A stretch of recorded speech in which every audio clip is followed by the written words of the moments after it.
Can I get a howdy? I think I have everything set up.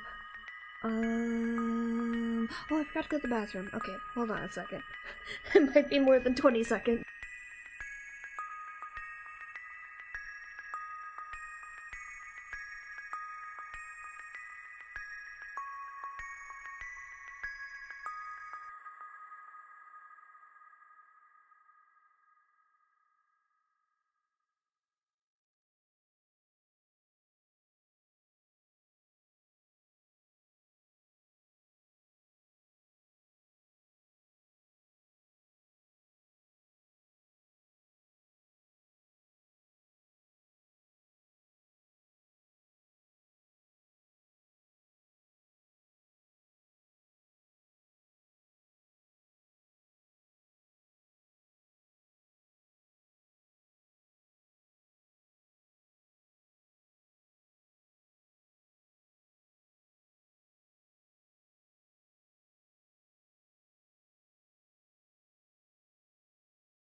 Okay, now we should be Gucci. I just ran into something. What was it? Oh, it was just that. Okay. We're good. Hi, Ocean. Okay. Now, hopefully, I did not break anything when I messed with things earlier. Nice! Excellent. I don't feel like being more than a hat today. I'm sorry. Now, hopefully, you may have noticed I have fixed the camera for the cat cam. I figured out how to stabilize it a little bit better. So now it's not all wibbly wobbly and I can actually point it where I want it to be pointed, which I couldn't do really well before.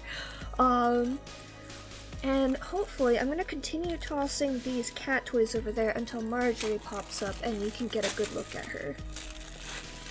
But, because I got her more cat toys today because she's being a menace. Hopefully. Oh, that fell. Oh, she's interested. Okay, she might come over. She might do the thing. Hi, Miss Marjorie. I got you toys. Yeah, I got you more of these. You really like them. Well, at least I'm assuming you liked them because I can't find them anymore because it probably means you played with them and then hid them from me because that's what you do with all your toys. She's a gremlin. Dang it, they keep falling. Alright, let me just drop them over there for her. Hi! Please, you don't have to mess with me. You can play with toys. Daddy, you're a good girl. Good job, listen.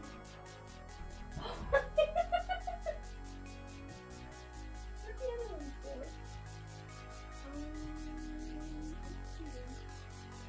Oh, there goes Daddy. So it goes. You just need the rest of those. Yeah, there you go.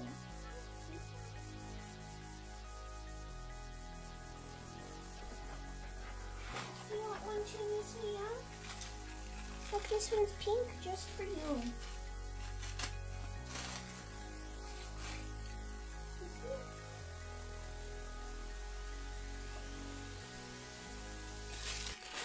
I don't know why they're individually wrapped in plastic, but it's very annoying to me. Okay, well, now you get a beautiful picture of Miss Marjorie playing with toys. Doing flips. What was that, Miss Marjorie? Miss Marjorie?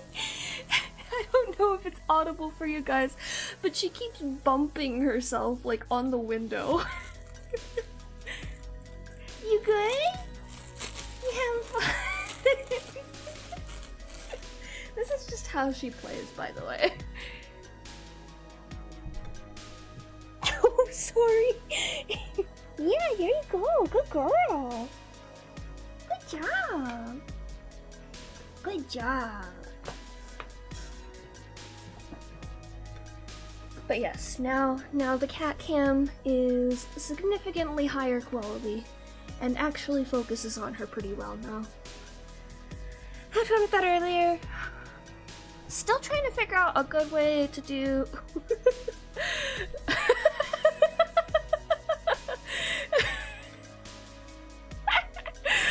Still trying to figure out a good way to do, like, physical crafts on cam, but I really just, I don't want to show myself other than my hands. I don't like being on camera.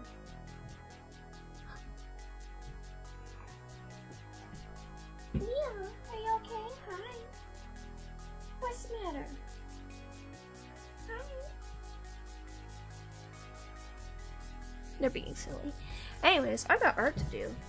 I nearly decided to do another illustration today, and then I was like, no, I should not do that to myself. I should finish the thing I fucking started already.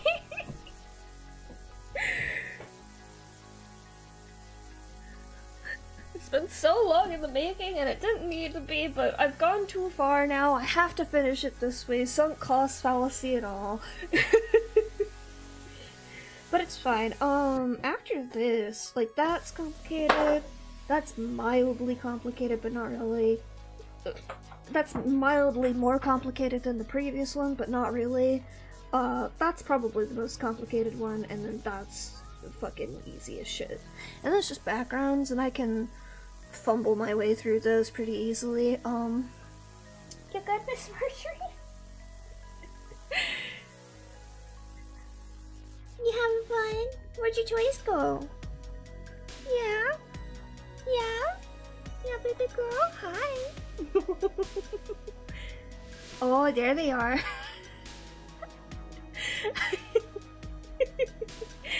Oh, she's so cute. Adorable. Alright. Well, let me make sure music's on. Cool. Today in the background, I've got Kingdom Hearts shit again, which is a hyperfixation I didn't expect to be coming back at this moment in time, but it is, and here we are. That's fine though. With it being out on Steam now, I'm so excited for that, mind you. I can actually play all the games, including the ones that I, like, actually had, but, like, never actually beat due to technical issues. Love that about them, genuinely. Just great, just incredible coding. A dance water dance will haunt my nightmares. Not for the same reason that it haunts everyone else's. But yeah, I'm excited to play, eventually dig into all of those. Maybe one day I'll actually beat Final Fantasy X too, as well. Because I've had that on Steam for forever, but I never finished it. I had it on the PS2 originally as well, and it was a lot of fun. It's my favorite Final Fantasy game, but it's fine. But yeah. How's everybody else's days been going? Today was my rare excursion out into the world, although I might have 2 this month. Because I wanted to get a library card today, and then that ended up not happening. Because after I finished the first thing I was gonna do today, I realized I felt faint, which means I needed to eat, and then after that I had too much stuff on me, and I didn't want to go to the library with, like, food and, like, bags of craft supplies. I would have saved it for next week, because I have a bunch of days off for my birthday that I took off. But I wanted to actually spend those days, like, using my craft supplies that I got, so that's why it was today. I am very excited to just, like, go full hermit. No one's gonna hear from me for a week, except for my dad.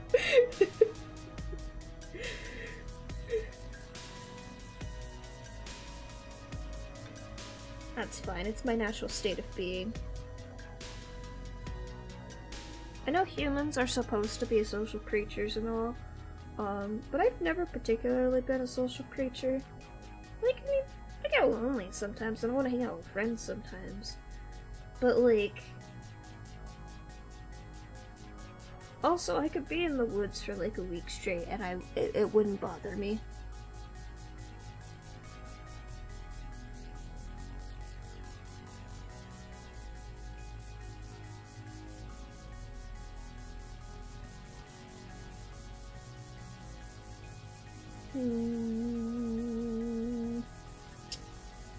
Is this matching?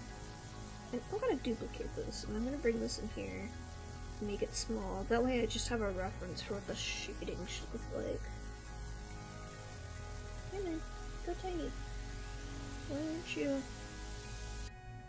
Oh, sweet Jesus.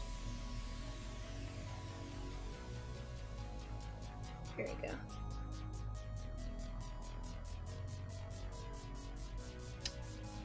Alright.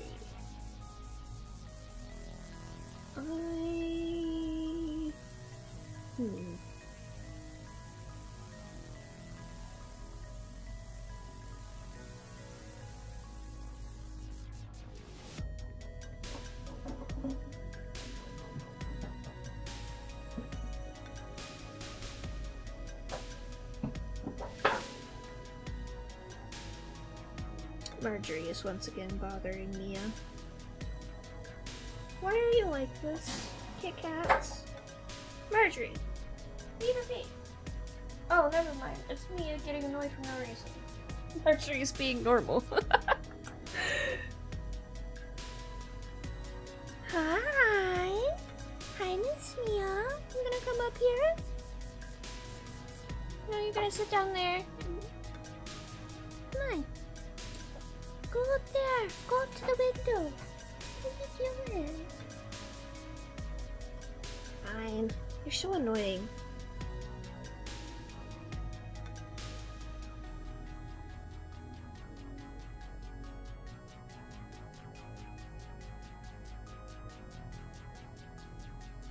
My problem is, for this frame, I broke my rules already in it because I was trying to make it simpler because it wasn't a frame that I was originally intending to have drawn, and then I added it in afterwards and I was like, shit. Now I have another frame I have to color. So I technically should be following this frame's style of shading, which does have the third color, but not everywhere.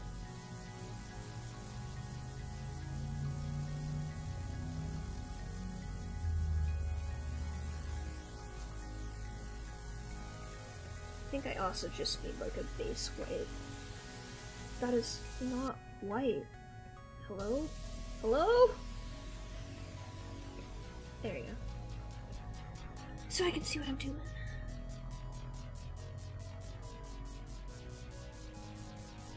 So I don't think I need this. I think 2 colors on the coat is fine. It's just the white needs the third color. Hello! How's it going? It's nice to see you again.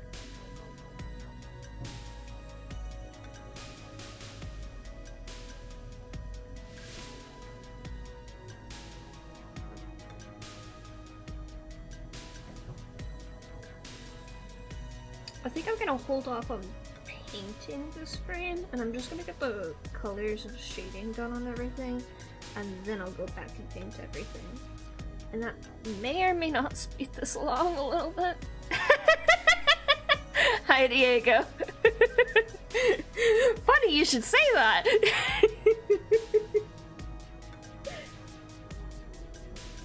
Marjorie, leave her alone.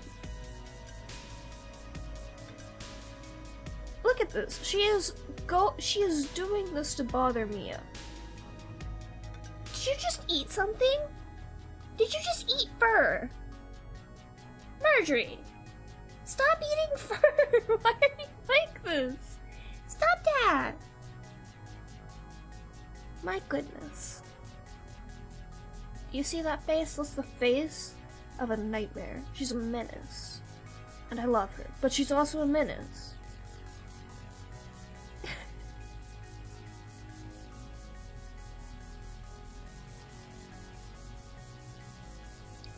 What you doing? Mia, you've trapped her on the windowsill. Let her down, at least. No, never mind. Marjorie's bothering you. You can hiss at her. She's specifically doing this to bother you. You can't see it except for like a little peek of her fur every now and then, but Marjorie is looking like directly at Mia, and she's just inching closer to piss her off. That's what she's doing right now. This is my life, day in and day out. Like, Mia will just be chilling, and Marjorie will just be chilling, and like one of them will walk through the path of the other, and Mia will get offended no matter what Marjorie does. Like, Marjorie could just be turning around to like go get food or something and not actually care about Mia's presence, but then she'll hiss at her, and then Marjorie's just like, oh, you're gonna hiss at me? Okay, two can play at this game, and then she'll play the I'm not touching you game with Mia all of the time. I am never free.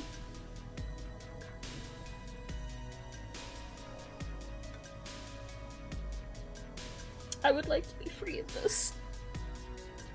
I think I just need more space in the house. I'm trying to, like, figure out a way to reorganize the furniture and also all of my art crap to give them more space to, like, move around and stuff. Cause Mia's fine, but Marjorie she just has to run around all of the time. All of the time. She must be running around in circles. Like she is right now. I don't even know what she's getting into. Oh no, let's just... Oh! Mia's playing with the toys too. I see. She's really mad that Marjorie stole hers. Yeah! Good girl! Good job! I didn't smell any catnip on there, but I guess there's a little bit.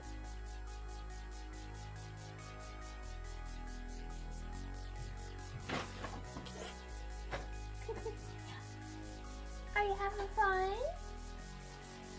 Good girl. Mia is very off camera, I'm sorry. I'm talking to her. She's being silly. I think I'm just gonna hopefully make this a little simpler on myself, so I don't have to fill in a bazillion holes in the colors, and then I just have to clean up the edges.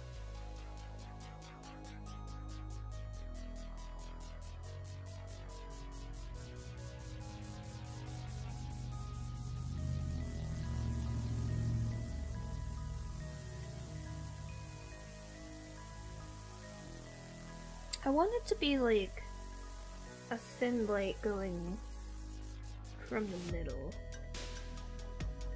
but it has to like highlight like all of this because of the way that Ambrosia turns in the animatic. I need to adjust.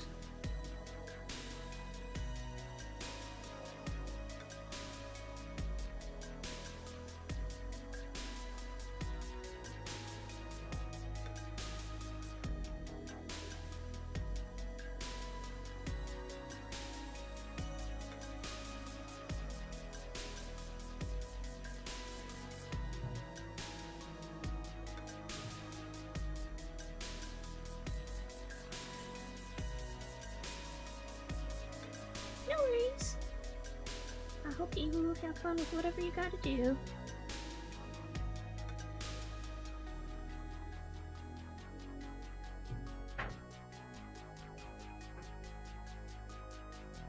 Alright, I was watching watching all of the Kingdom Hearts openings again.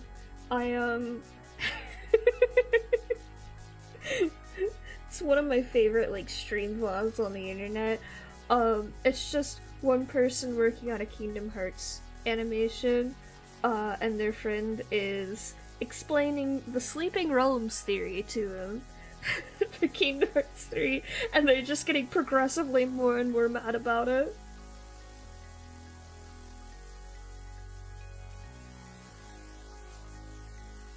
But they were talking about the openings. Specifically the Kingdom Hearts 3 opening, which is a weird opening. even for the Kingdom Hearts series. It's weird. Cause normally they kind of like they're a summarization of things up till that point. But for some reason they didn't, like, they technically did that, but they didn't do it well. Which is weird because they're normally very good about doing it very well. Where it's all of the important, like, actual Kingdom Hearts characters events. Leading up to that story beat or whatever. Other than Kingdom Hearts 1 because that's the first one in the whole narrative, of course. So it's weird that they don't do it well in that one, and it's missing a lot of the, like, Jesus. I don't know if that came on mic, but that was a big thunder. I hope my power doesn't flicker again. It flickered earlier. That would be not great.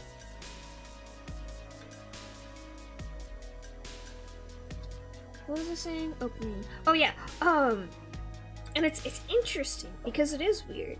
There's a lot of really small, weird details in Kingdom Hearts 3 that are weird. And the sleeping realm theory is a fan theory to explain all of the weird things in Kingdom Hearts 3. And people hate it because it is a bunch of little, like, just tiny innocuous details. But, like,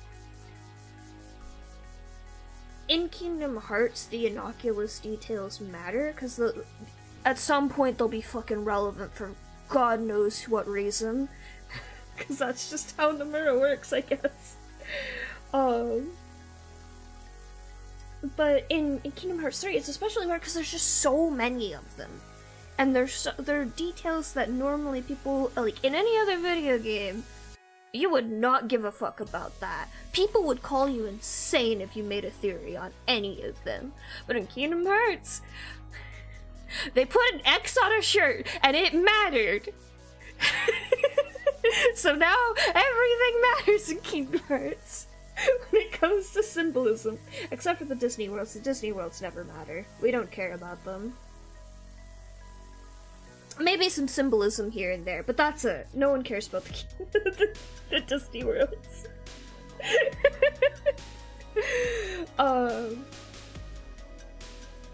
But like, I think it's such a funny theory. I hate that I'm down for it to actually work.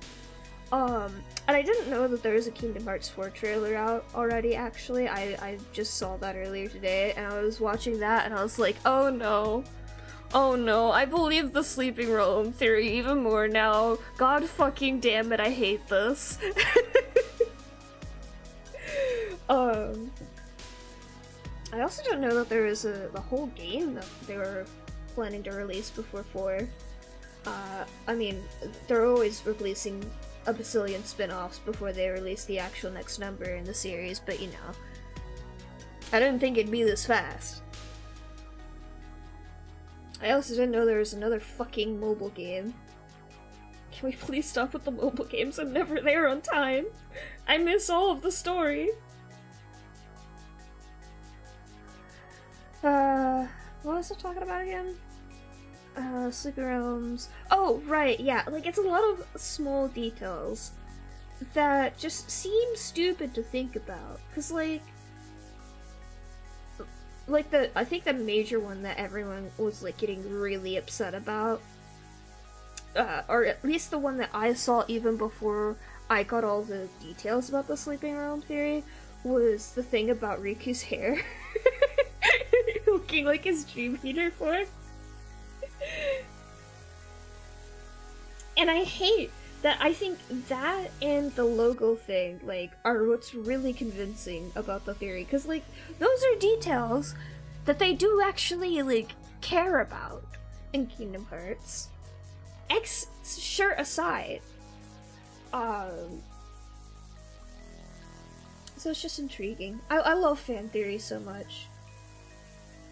More often than not, they're more interesting than the actual, like, you know, story beats. But they're so fun to listen to. I'm also a big fan of, like,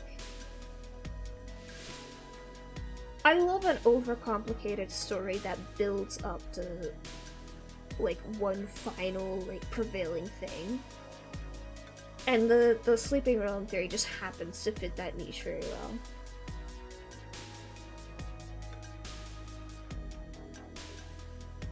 I would probably like murder mysteries a lot more if I could find ones that interested me, because, like, I love the 999 games. They're so good.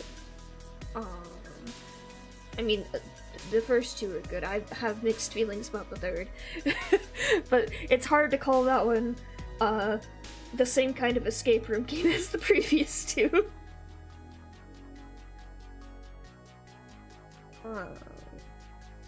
I don't know. My engagement with any sort of genre, like overarching genre, is weird and mixed. Genres are weird to me.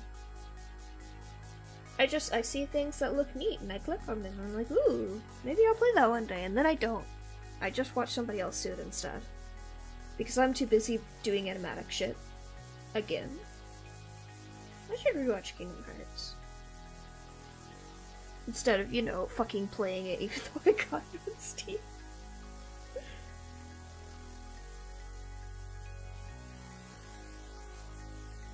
I think the Dimmix fight actually traumatized me too much to pick up Kingdom Hearts 2 again. I'm too afraid that I will play the Steam version of Kingdom Hearts 2, and the Dimmix fight will fucking break on me again. I'm terrified of that possibility.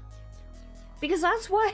It's the worst fight. It's the worst fight. It was already, like, a terrible fight because of just the mechanics of it, and then it was just simply made worse by the fact that my disc was broken. And it bugged out on that fight. I'm haunted by it. I hear Dance Wanna Dance in my dreams.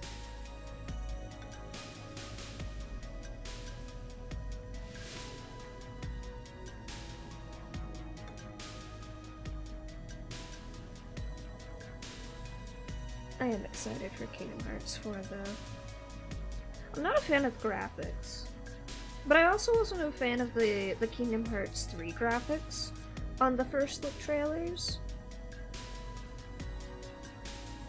So I'm not that worried about it, because I feel like the final, like, cut on the graphics turned out nice.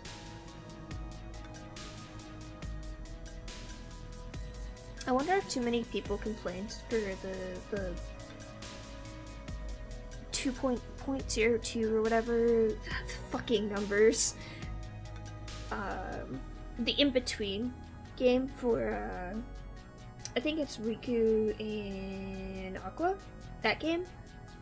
I wonder if people complained about the textures in the hair, and that's why they changed it. I'm not, like, actively in, like, the fandom for Kingdom Hearts or anything, I just like the games.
she's so chirpy.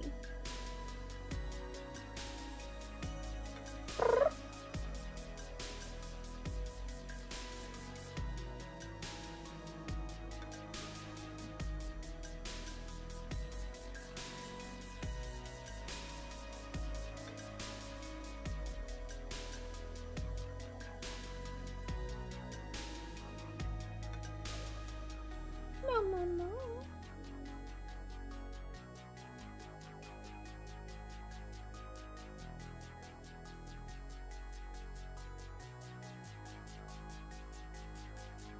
Tell me all about it, Miss Marjorie.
I'm taking a moment to uncrinkle. My foot fell asleep. Oh no.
back.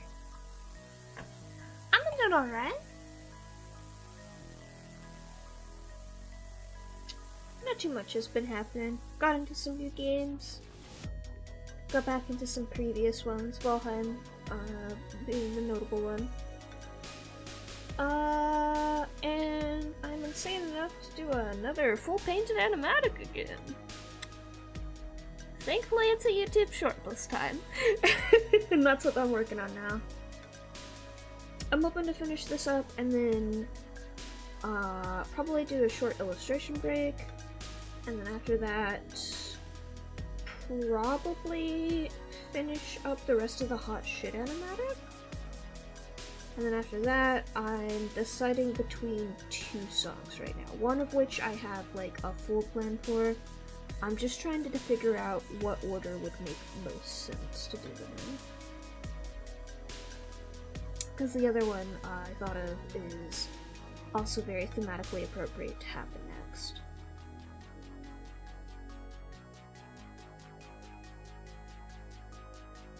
Any shows or movies?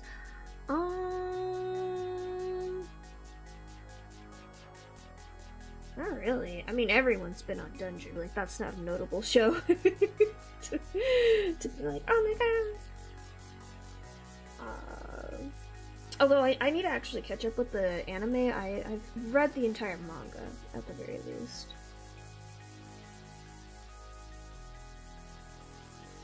But no, I'm not much of a movie person, honestly. It's quite rare that I get excited about a movie. Even animated ones these days, I just feel like they're not interesting. At least Western animation, it does not feel interesting to me.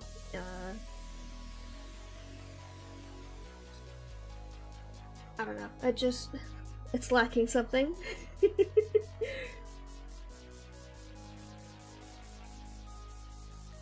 Occasionally I find something that piques my interest, but it's so rare these days. It makes me sad. I need a show to go insane over again.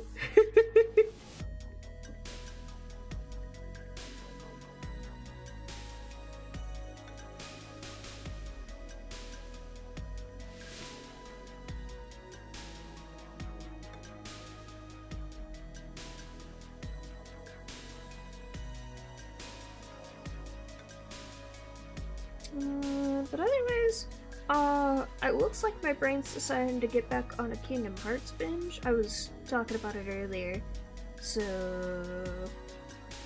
I probably won't play them on stream, but I did get the Steam version of all the Kingdom Hearts games, and I will almost certainly be playing that at some point soon.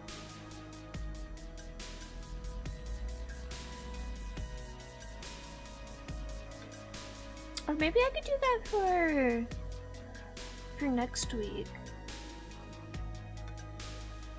Next Friday's stream will, like, technically be my birthday stream. I don't usually do anything that special for my birthday, though. Including on stream. I'm just like, today's my birthday, and that's it. It's not on the day of, but I'm also not gonna say the day of, because I don't like getting heavily spammed with birthday messages. I do like Studio Ghibli. I need to watch more of the films, but Howl's Moving Castle and Spirited Away are my favorites.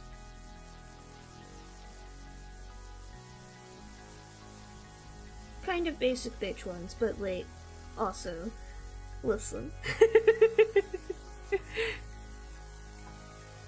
Did you do the steal my hat thing? I'm sorry, I can't do that today. I am only a hat today. You cannot steal my entire being. Thank you.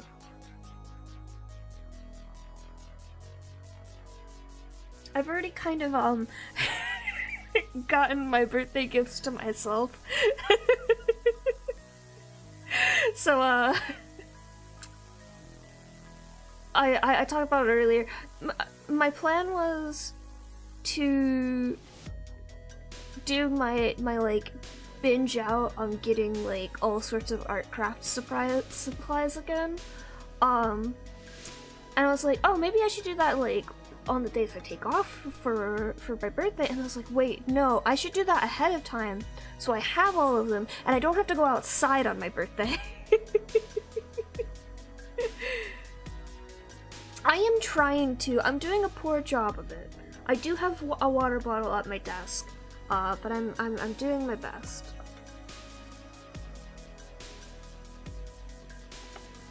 I did just do a stretch on my own, but I'll do another one. But I did take a drink of water instead of soda. I do like Kiki's delivery service as well. Pet! Oh my god! I'm fucking sprinting. Thank you for pinging me. Oh, it's so cute! Oh my gosh! I love rabbits so much. Oh my goodness. At some of the previous places I live, when we lived up in Wisconsin, yeah, it was when we lived in Wisconsin. Or was it? No, it was when we lived in Tennessee. When we lived in Tennessee, we had like a back porch, and whenever we were like having vegetables for dinner, that like we'd have like extra things cut off of them, or like just whatever shavings were left after we finished peeling something, we'd put that outside on the porch, and then some wild rabbits would come up and eat them, and it was so cute. And we didn't feel bad about it because we hated all of our neighbors because they were kind of assholes. But oh my gosh, they were so cute. And when I was really young, I think I was at like a yard sale or something, but like one of the like biggest pet moments for me was somebody had found a baby bunny and they were going to adopt it, or like a rabbit had bunnies or something. They were gonna adopt a baby rabbit. They had a baby rabbit with them for some reason, and they let me hold it, and it was so tiny. It just fit in the palms of my hands. It was so cute and so soft. I love rabbits. My first stuffed animal was a rabbit. Oh my gosh. I'm sorry for your mom's flowers, but deer are so cute too. Sometimes when I go to work, I'll see a deer, like on the work campus site thing. The building that I work at is like a secure building, so like they have their own like little woods around it and stuff. And sometimes when I'm on my way to work, I see a deer and it's so cool. Ooh, I will note that down. I'm terrible about following up on recommendations, but like I do have like a list of recommendations that I've been keeping for myself, because I do really love reading, especially like nowadays that I have to actually like go outside and participate in society for work. Having things that I can read on my phone is really helpful. and manga's one of those things that I'll tend to read on my phone. I tend to read like manga and fan fictions on my phone, but interestingly enough, I don't like reading books online. Like I have a PDF of the entirety of Omniscient Reader's Viewpoint, and I cannot read it all the way through because I just hate reading on my computer, which is very ironic, I'm well aware. Daishima, what is wrong with you? Oh yeah, that definitely looks like a domesticated rabbit, yeah. I hope fostering it goes well. Like, I don't know too much about rabbit health or taking care of them. I've never personally had one. I just think they're adorable. What was I saying? Oh yeah, I do love reading. I've been trying to get a library pass, but like, oh my god, I've signed up online to finally get a library pass because I have a reasonable way to like go back and forth to the library nowadays, and they're like, okay, you got 20 days to come into a physical location and like prove that you're a resident in the area and whatnot. I'm like, cool, I will do that like this weekend or something. And then immediately I get slammed to like being the most busy fucking person in the world for the next 20 days. And I think I'm already at like the end of that 20-day limit. So I'm just gonna like go in next week and be like, hey, I tried and then I got busy, but here's my proof that I live here. Is this okay? Do I need to sign up again on my phone?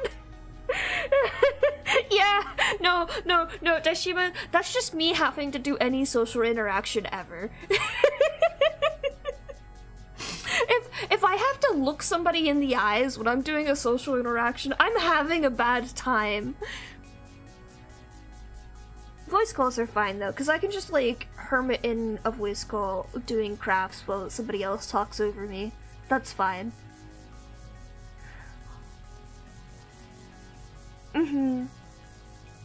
That makes sense, Diego.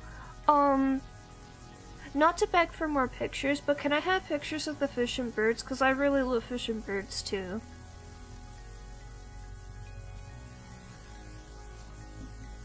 I keep getting YouTube shorts for both of them, which is very funny.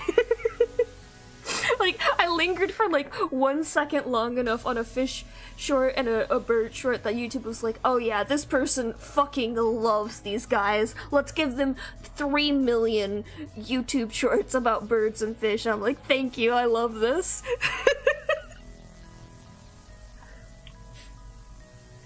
I don't think I could personally care for either a bird or a fish. I think they require too much maintenance for my tiny brain to handle, but I do think they're very beautiful, and I love seeing like well-maintained tanks and stuff.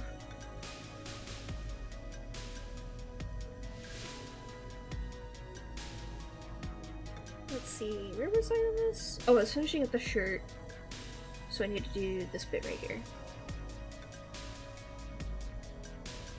Oh, that's so cute! Oh my gosh. I'm still trying to figure out how to get Marjorie to not be a little baby about going outside, because I know she wants to. But she's still being a baby about it, so I'm not sure what to do. At least not right now. I'll probably find like the advice I need at some point to leash train her.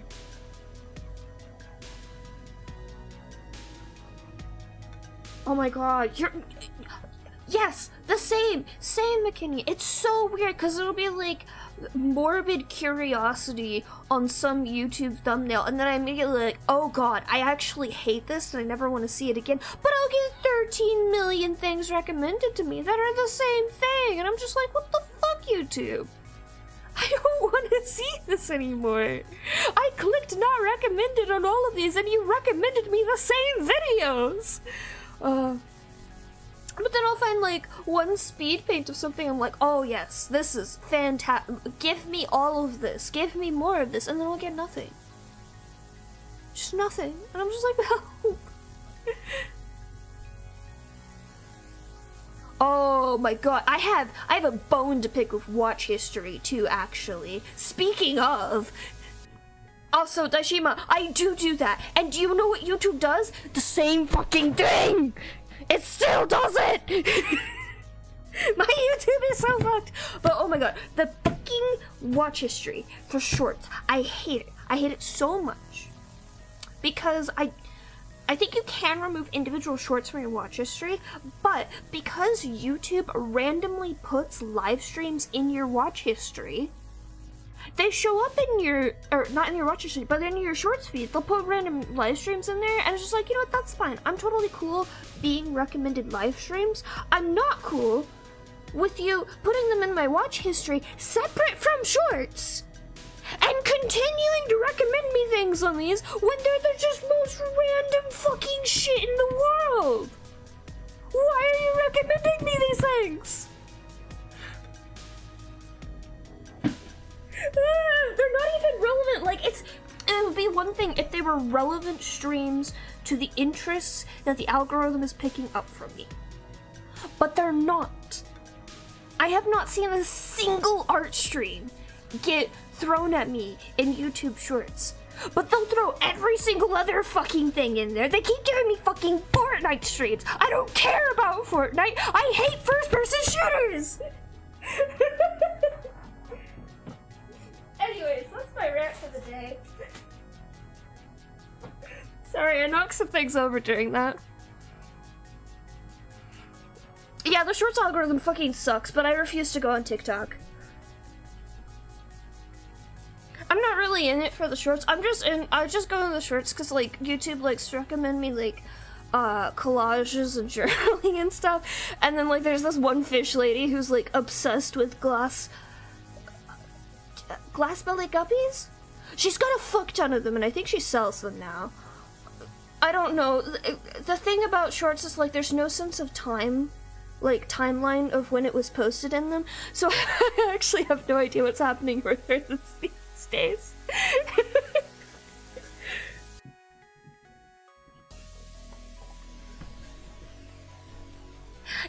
Yes, I agree, but I never get OCs. It's always free run. Like, don't get me wrong, I like free run a lot. YouTube Shorts doing art for free run is how I actually got into the show, and I'm okay with that, but I would like more speed paints that are not free run. Oh, I've never made an Instagram account. Instagram has tried so hard to get me on there because like they keep making it worse for people who don't have an account. Where like originally you could like scroll a little bit on somebody's feed and you could click on the ones that you could see there, or like you could go to individual Instagram posts logged out. I think nowadays they show you like 2 things on somebody's feed and it's only the most recent things and you can't even click on them. If you click on them, it asks you to log in now. And I'm just like, no, fuck you. I'll use your site even less than I did before, which was minuscule. I hate Instagram so much. And I'm sad because I want to like it. I want to use it. But I refuse with all of the shit that they do.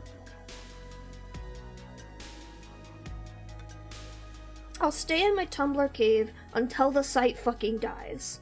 Because it's not outliving me, for sure. Oh my gosh, thank you, Diego. I'm on my fucking way. Oh my gosh. Birds, birds, birds, birds. Ah! Oh.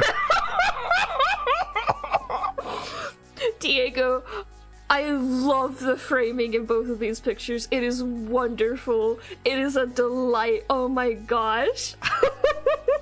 I love the shoulder pad birds. It's so perfect.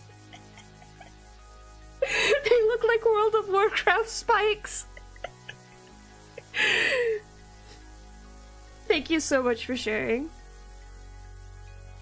Is there more? You got more fan art? Oh wait, no, you showed me Dungeon Meshi. You didn't show me Freerun. And it was just posted in your Discord. I'm so sorry. I have too many Discord servers I'm in and I cannot concentrate on any one of them.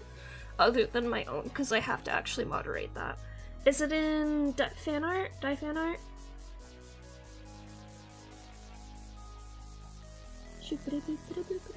No, I don't see it in here. Unless it was... Where's... No, that's the spins. It isn't fan art of you. Oh, then I have no fucking clue. No. Teshima, the only social media I go on other than YouTube is Tumblr. I don't go onto Twitter nowadays even. Thank you. Oh my gosh, that's beautiful. That is gorgeous. Thank you for sharing.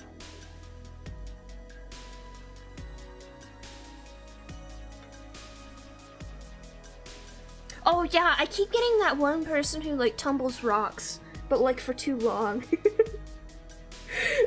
Or maybe she doesn't, or maybe like she does actually do it properly, but like every time she pops up in my YouTube short, she's just like, yeah, I forgot this this set of rocks for like 4 months, and I'm just like, are you supposed to do that with rocks? I don't think you're supposed to tumble rocks that long. I mean, I don't know that much about rocks, but that seems like an absurdly long time.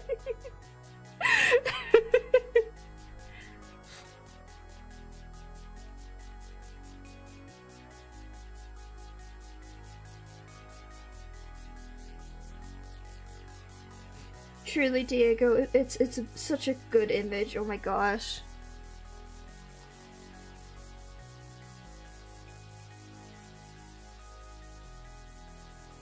Seen who?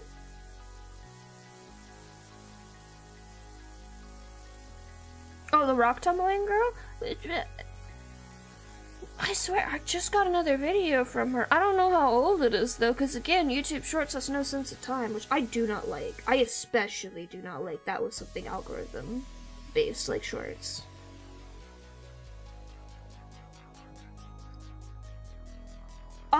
She's gotta have a few, I would assume. I know, so I do know that she has, like, separate ones for the different stages. Because they're all in different stages. There's, like, the different roughnesses, I guess, of, like, just tumbling them. And then there's the polish stage, which I guess is separate. I don't really know. But it sounds like I would assume she'd have, like, 3 or 4.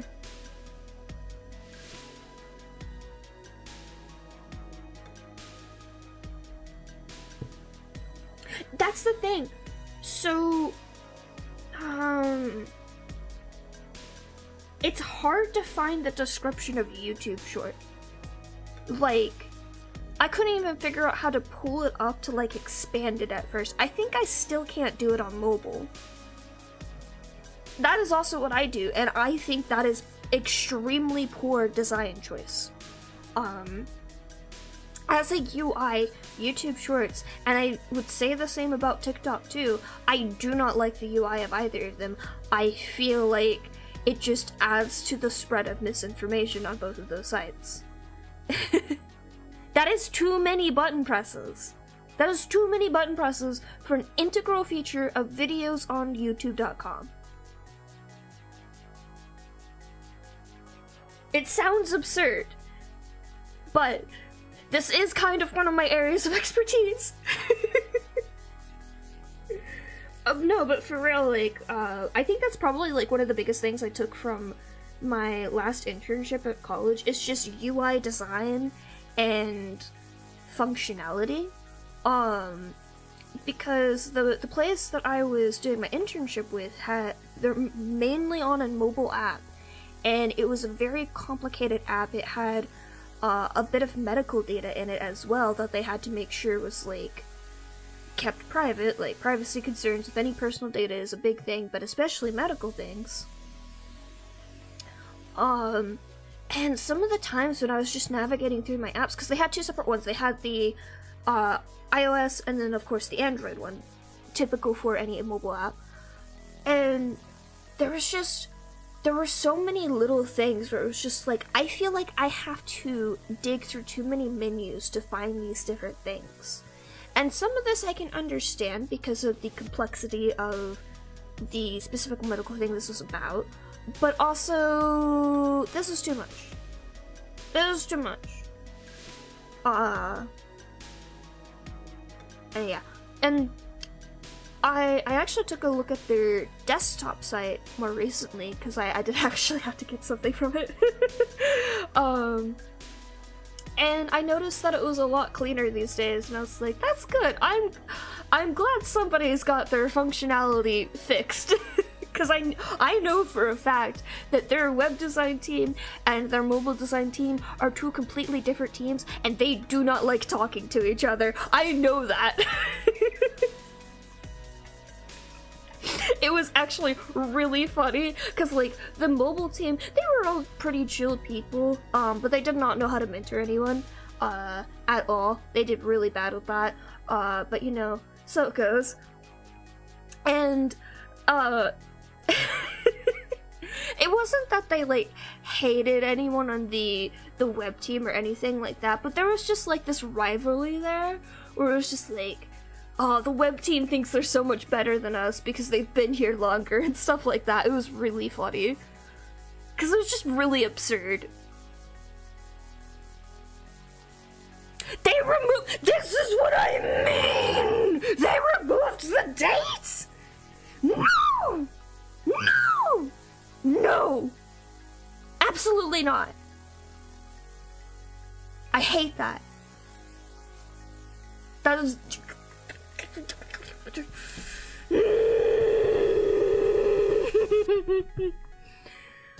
I need to not rant. I need to not rant. I need to not rant. Let's not rant about TikTok today. We're not gonna rant about TikTok today.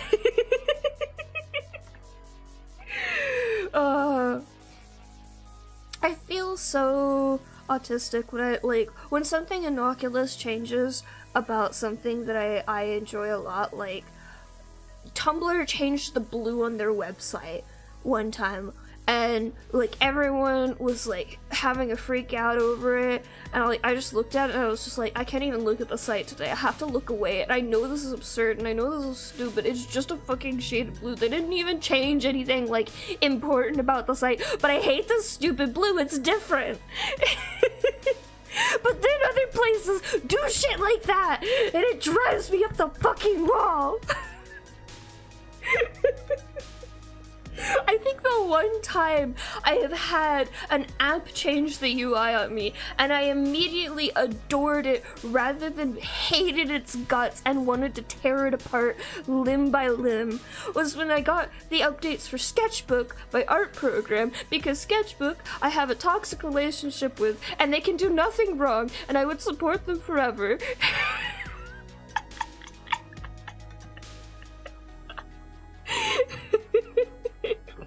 You can't see me, but I'm gesturing dramatically to my tablet because that's the program I draw on, if you're not aware.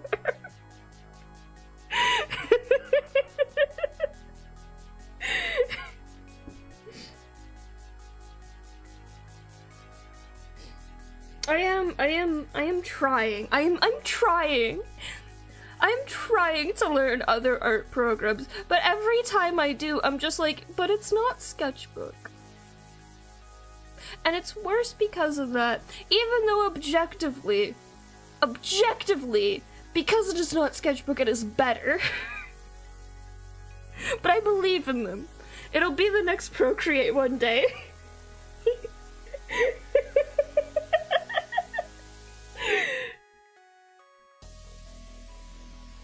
It's fine. It's fine. It's fine.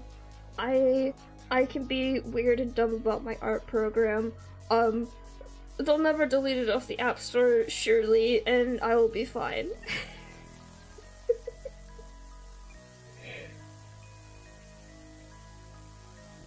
You guys will be proud of me, though. I used the 3D figure functionality in Clip Studio to get a pose right, recently, and I was like, oh wow, I really like this. This is actually really intuitive and, like, not terrible if you know at least a little bit about 3D modeling and how to move things in a 3D space on a computer. And then I immediately exported it and then put it into Sketchbook to use it.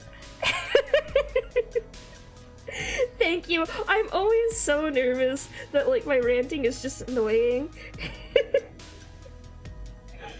I never want to be one of those people. Ishima, I'm pretty sure if I was a real animator at this point in my life, I'd still be drawing on fucking index cards and making a flipbook. Let's be real here.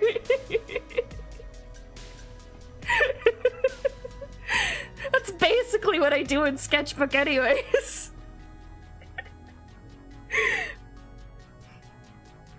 But I don't like shouty streamers or YouTubers or anything. Like, if somebody's too shouty, I will click off whatever it is, because it's just too much for me. But, like, if somebody's calm and they suddenly have a lot of energy, I like that more. And I feel like that's kind of the energy I don't know. Captain Annika.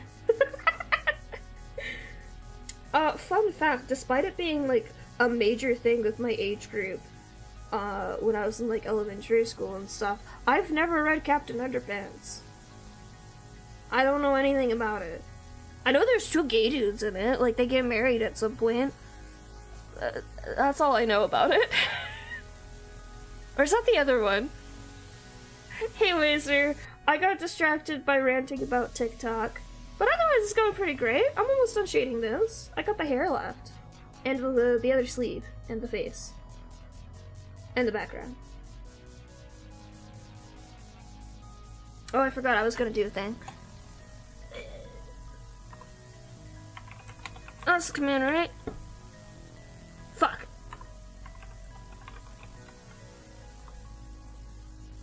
There you go. I kept forgetting to do that.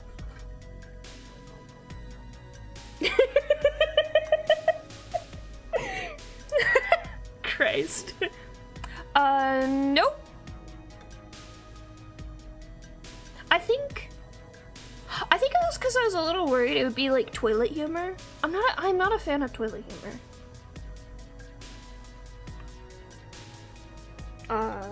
I think it's gross. I mean, like, there's some of it that's funny. But it just, for the most part, it's just like, it's not for me. What was I about to say?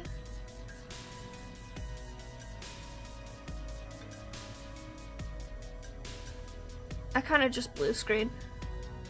Oh, right, I remember now. Oh my gosh, speaking of just sounds like a normal stream for me and ranting, fucking I think I either gave my music tutor like the greatest epiphany of her life, or at least this year, or I've driven her to insanity this past week. Cause I'm like, the best way I could describe it is if we got the same kind of neurodivergence, where like our minds just kind of click really well in a certain way. But unfortunately, it means traditional like music theory and the way that music theory and making music is taught, does not click with me very well.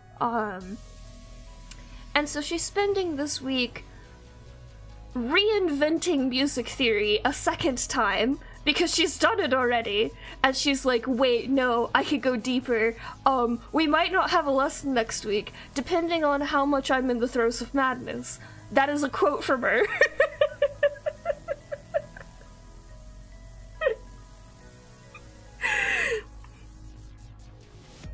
So am I busy this Wednesday? No fucking clue. But I thought it was very funny because we were talking about something, and then we got on the subject of color specifically, and she was just like, you seem like the kind of person who has strong opinions about colors. And I was just like, oh dude, I've got a whole rant about specifically the color green.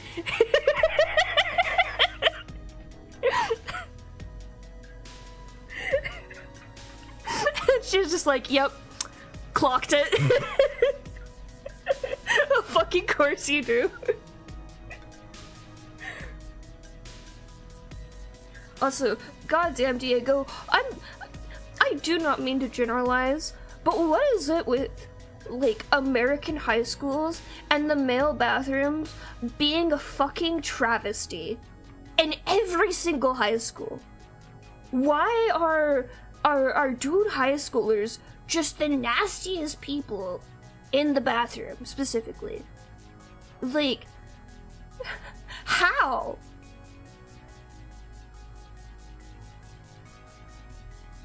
My apologies.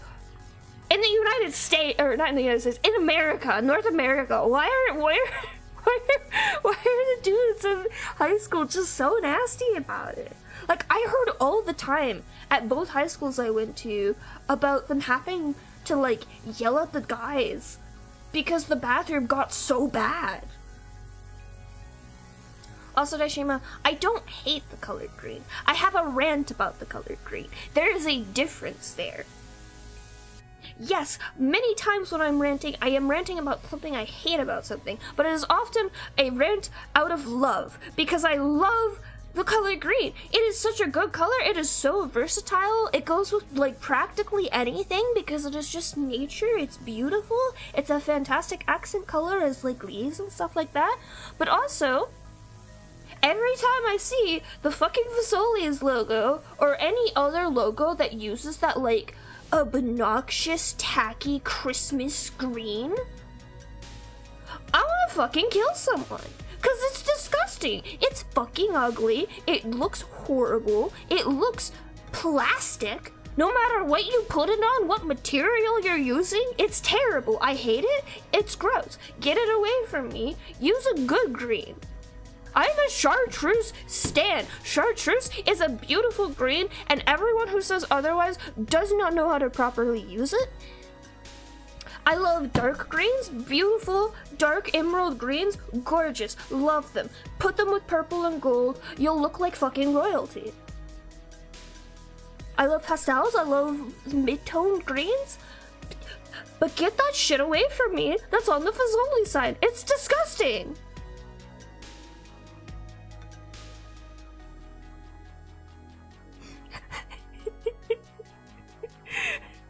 I had to take a deep breath. I'm not even done with the rant. I could go on, but I've ranted enough today.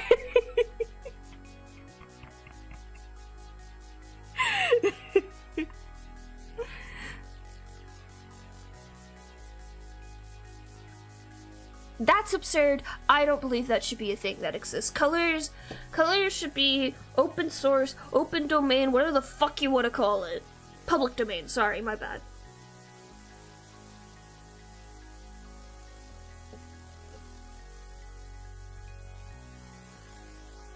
Also, that's very interesting, Lucas. I'm glad you were able to figure that out about yourself. Honestly, what really, like, puts you on or off the spectrum is kind of hazy and weird and dumb. And it's really, like, I feel like it's really up to you to decide, like, does this feel like enough to put me on the spectrum? It may just be that it actually aligns with something else. Like, a lot of my traits that are under the ADHD spectrum are also under the autism spectrum, and then they just kind of converge on each other. So it could just be that it is something else that is also neurodivergence, but it also could just be some learned behaviors. It is what it kills my voice, right? Hi, Philip. You missed the green rant. I ranted about green again. I actually could probably have a rant for every single color, but none of them would ever compare to my rants about the color green, I think. I'm so opinionated about the color green specifically. I'm surprised. I don't think I felt more called out. I feel attacked.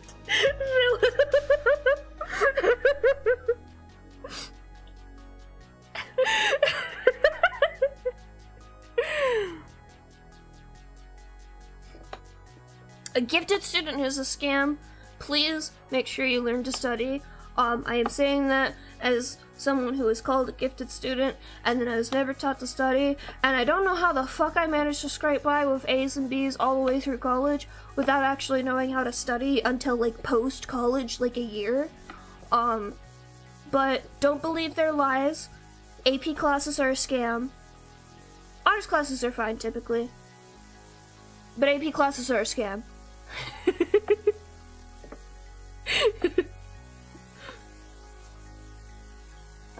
Yeah, I fixed the cat cam so you can see her better. Of course, she has picked the one location where she's out of frame.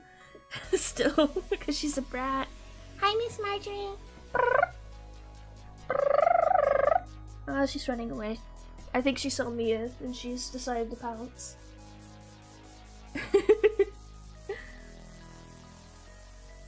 Good, because like I wasn't top student, but that was only because I didn't study. Wait, that is a lie. That is a lie.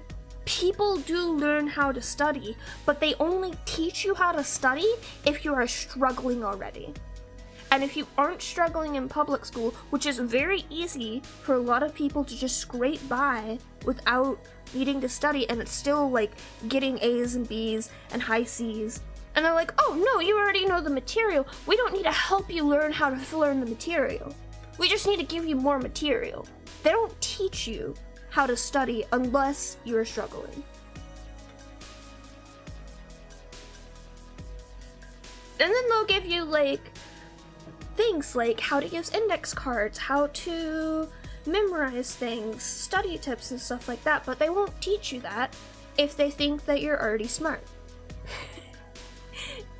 And because of that, I was never taught how to study. I was also never taught how to write an essay, but I don't know if that was just another symptom of our fucked up public school system, or if I just happened to pick the absolute worst time to switch schools.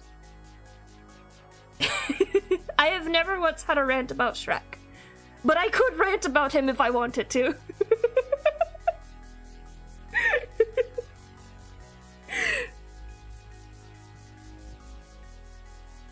There we go, we got a good Marjorie view now. Hi, Bippy!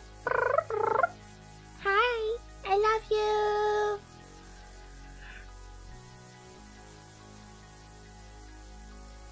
I feel like, I don't know, I can't speak for school systems outside of the United States, but I personally feel like the public school system these days is a travesty, and the only way to right it would be to scrap all of it and start from the beginning again, because it does not actually teach people what they need to learn.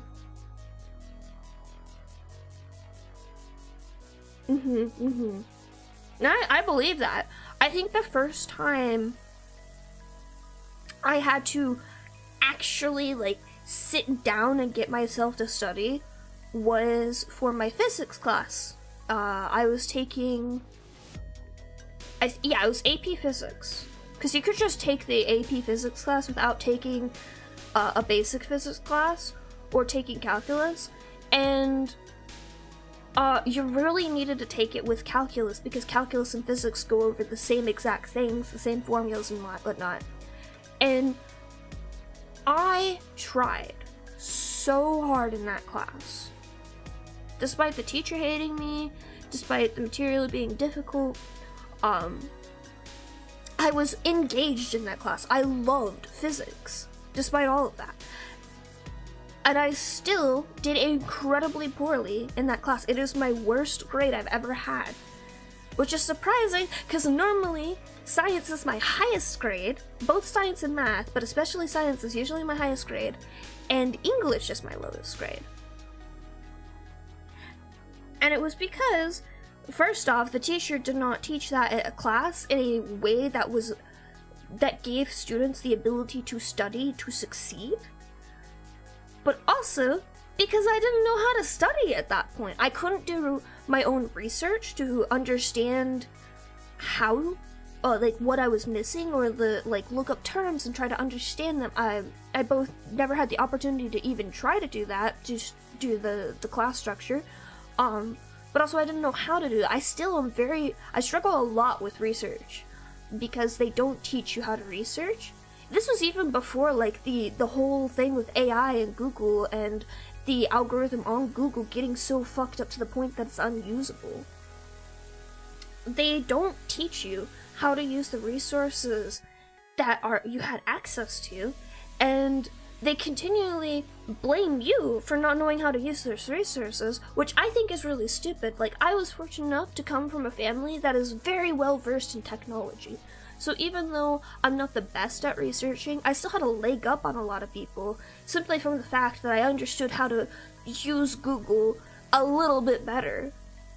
But also, I didn't know how to find the right terms to search, I didn't know how to find the right sites,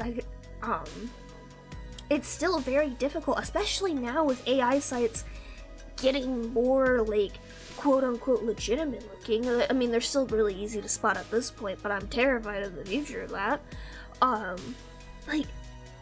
It's so difficult to find reliable information on reliable websites, even before all of that. And don't get me fucking started on English classes wanting sources for things, and me going, hey, I found a bunch of sources on the internet, can I use these? And then going, no, fuck your sources. I'm just like, what the fuck do you want me to do? Read 20 books alongside the other 20 assigned readings you've got from me? I don't have time for that. And you don't have time to figure out if I actually did that or not.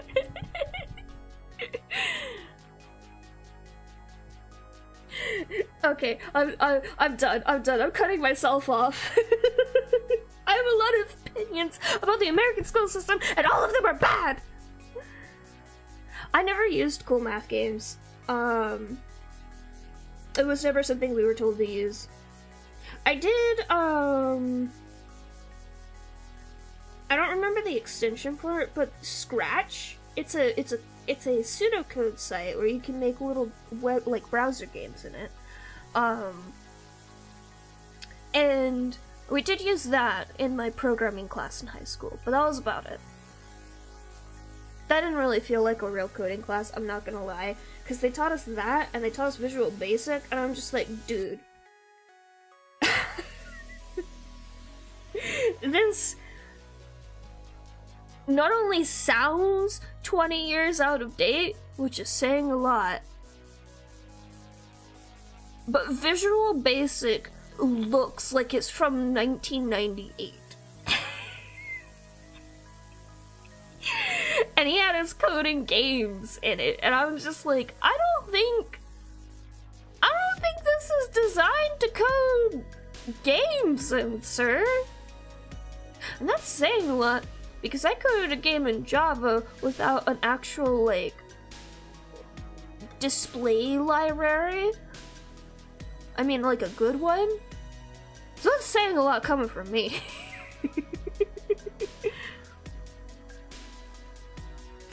I love Scratch. I had a lot of fun on it, although I was a small child and, like, I didn't understand really how to use it, because it is a coding language, even though it is a visual pseudocode. But I understood just enough to, like, make really simple animations on it, and I think my favorite thing I ever made in it, I didn't personally make this avatar creator, but it was such a cute avatar creator, and I just wanted to make my avatar animated in it, so I did the thing where, like, you essentially reblog it, but it still sources back to the original thing or something. I don't remember how exactly it worked. Even back then, before I was in art communities, I was like, I'm gonna source where I got things from. And all I did was just add, like, animations to the wings and stuff, because that's all I wanted. I just wanted to make them flat.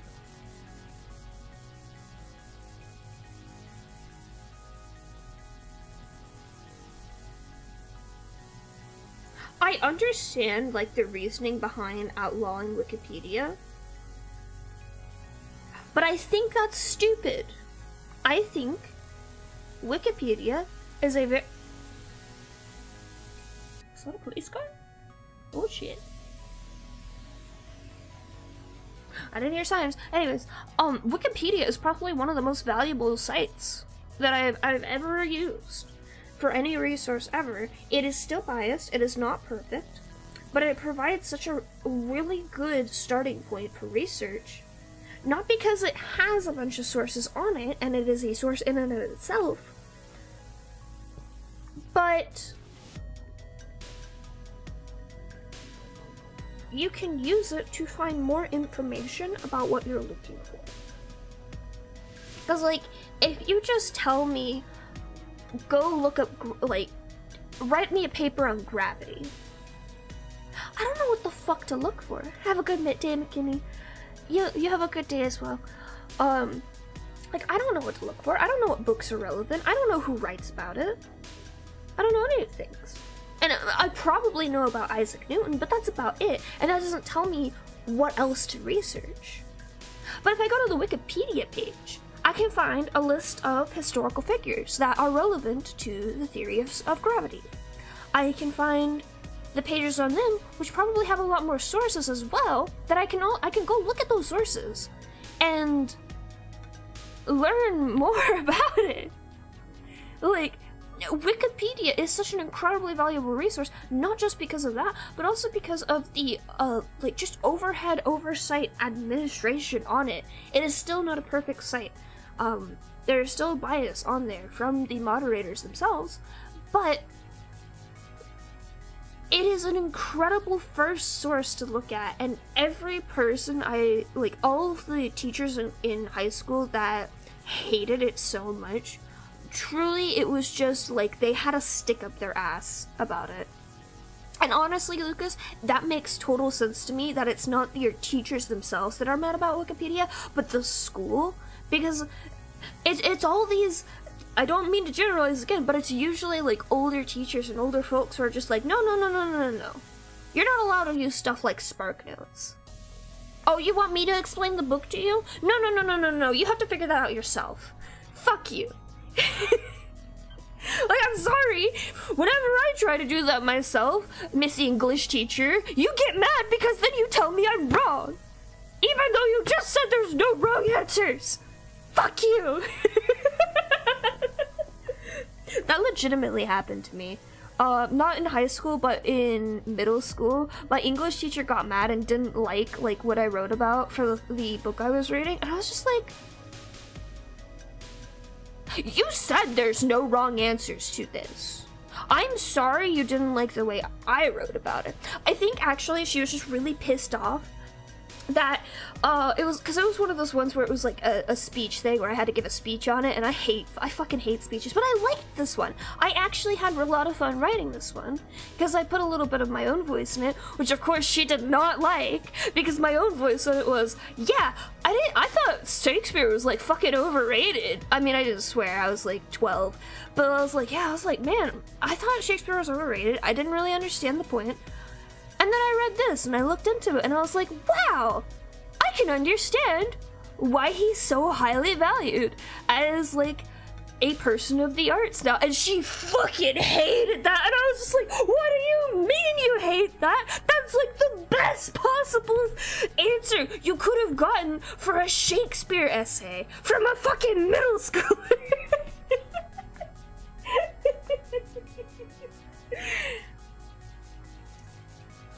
What do you mean? I got the nastiest like little note of like, you shouldn't talk about why you hate the thing that you're talking about. And I'm just like, no, fuck you. Oh, Lucas, it is constantly happening to me. I don't know why my English teachers hated me so much, but they did not like the way that I enjoyed writing. I think I talked about it before, but the one essay / storytelling assignment I had in high school with the teacher I just absolutely fucking hated. Every single student who did a review on it gave it like an 8 out of 9. Because we were using the AP score, and the AP score for English is really fucking weird. Or maybe it was the SAT one. I don't fucking know, but they were like, wow, this is fantastic. I mean, like, there's errors, it's not perfect, of course, but this was a really great way to approach the prompt. And then my teacher looked at it and she was just like, you did it wrong.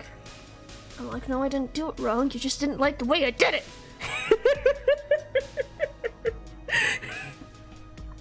I don't remember exactly what the prompt was, but it was supposed to be a very flowery, descriptive scene. And you weren't supposed to use a lot of dialogue or any at all. And I got kind of the brilliant idea of, hey, what if I just don't use sight? What if I describe every other sense other than sight in this, like, dream world that I'm experiencing? I think that would be neat. I think that would be an enjoyable thing to read. And you know what? All my fellow students agreed with me. It was neat, and I still think it was cool. I wish I still had a copy of it, but that was the teacher who kept stealing our fucking essays.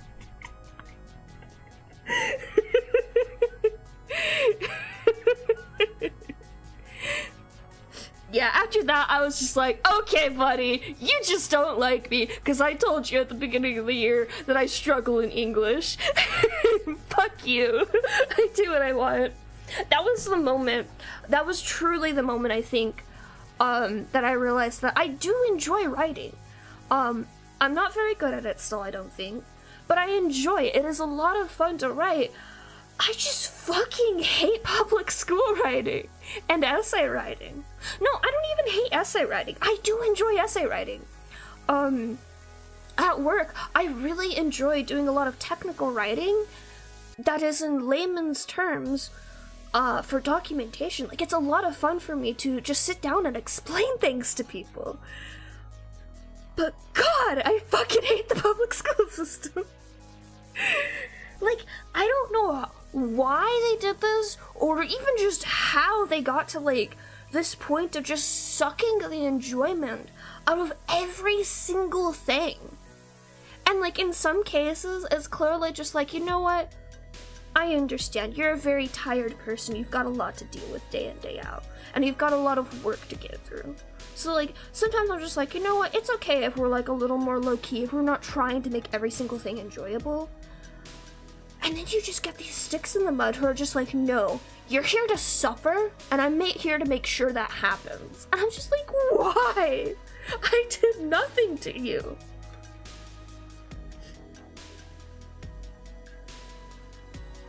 And I know that was not, like, a unique experience to me. If anything, I got, like, the better end of the deal half the time. Except in English class, they hated me. Okay, I need to I need to calm down. I'm feeling my throat, like, get scratchy because I've talked so much. I went from, like, oh yeah, chitter chatter, to dead silence for, like, 30 minutes and then ranting for, like, an hour and a half. Thank you, guys.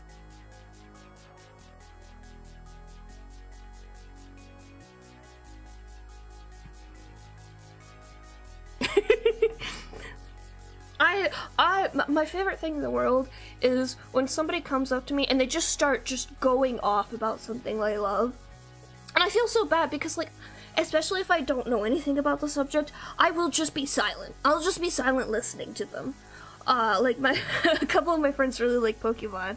And I think I put one of them off because, like, she was ranting to me about all the stuff about Pokemon. I'm just like, I'm just like, please continue. I do want to hear more, but I'm like, I'm so bland about it.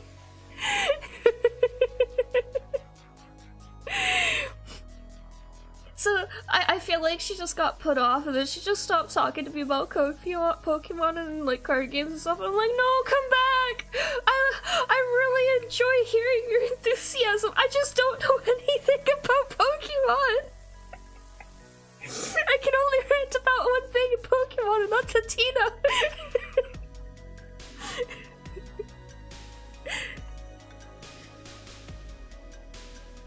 And I definitely can't rant to anyone in real life because they get very off-put by it.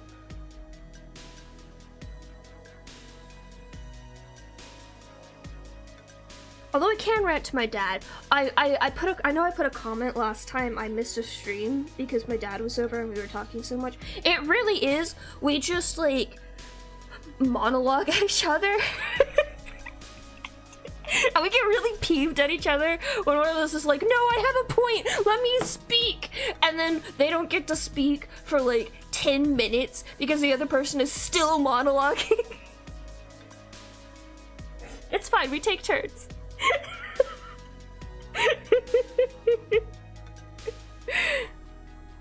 Yes, you're so right. Like, fuck if I know anything about the subject or even care about it, but if you want to just sit there and rant about it to me, hell yeah, please do.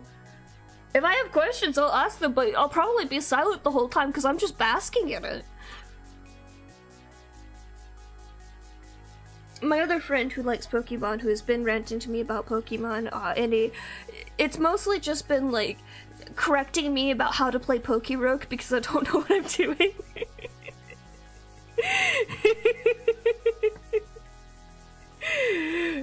And, like, I'm like trying to concentrate on the game, so I can't really reply well. But I'm just like sitting there, like, tapping my hands together, like, yes, tell me more. Oh god, I don't think I could rant to my dad about a headcanon about something. Because his opinions about fictional media and my opinions about fictional media are in opposite directions. I don't know if he's still the same way, but there was just one conversation we had about a movie one time after we saw it in the theater, and he's just like, yeah, I mean, it was great, but, like, I predicted everything, like, 5 minutes into the movie. And then somebody else that was with us was just like, what the fuck do you mean you predicted everything 5 minutes in the movie? And I'm just sitting there like, yeah, I mean, that's kind of the point of, like, foreshadowing. Like, that's how you tell a story. If you can't predict the end, I mean, that's fine. Unpredictability and, like, plot twists are a thing, but, like, it should all lead up to a catharsis. You know? Excuse me. I feel that so much, Lucas. Because I stumble over my words a lot, and it's gotten a lot better since I started streaming and I've had to actually, like, talk more out loud instead of just catastrophizing in my head. But as you can see just now, I still don't know how to pronounce words correctly. And that's actually, speaking of, like I said earlier, with writing technical essays for, like, work and stuff, to write documentation, that is actually kind of why I tend to go towards more layman terms than more complicated words. I love a complicated dramatic word, don't get me wrong. I love throwing that shit out there. I love sounding eloquent as fuck. But the problem with not being a social person is that you don't use those words, like, in everyday speech that often. And, like, when you do, you have to, like, pick the right people to say them around, because sometimes high schoolers will look at you real funny if you say the word rather. I legitimately had somebody, like, I was talking about something and I said rather, and they were like, the fuck did you just say to me? And I'm like, what do you mean? It's just a word. Indubitably, yes! So, like, it's fine because I can spell them because, you know, spell check. Not because I can personally spell them. Fuck that. I hate spelling. But, like, I will tend towards words that are easier to say and easier to read because of that. Edgeworth is such a fucking mood. Edgeworth is great.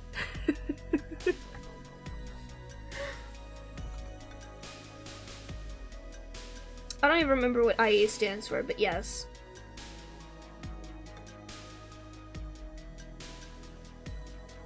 I know my Latin teacher, like, got real up in arms about IE and, what's the other one? Etc. Etc. My apologies. Thank you, Mrs. Teddy. I'm sure I'm still in her nightmares, telling her that her quiz is wrong.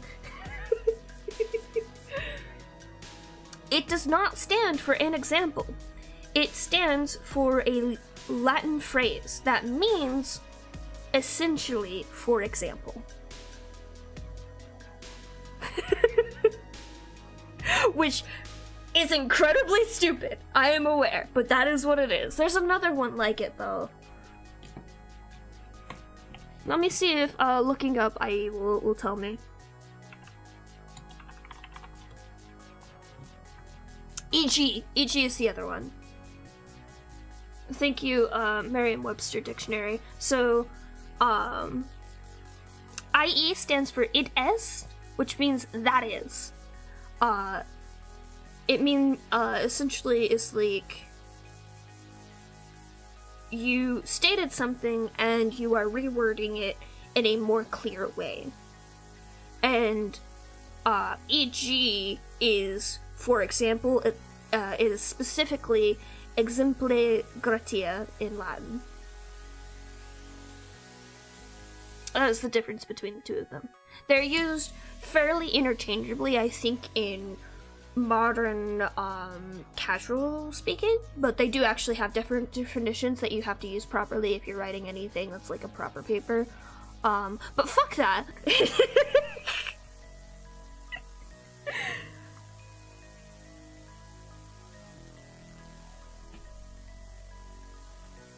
I don't know what it is with English, like, loving to steal words from Latin and just using them. Like, I know we cannibalize every single language there is and just steal words all the time, but Latin specifically, people who are English speaking natively have to use Latin for just everything. Like scientific names, medical terms, lawyering court terms? Legal terms, that's the word. Just everything has to be in Latin. I don't know why. I'm gonna blame the Victorians for that.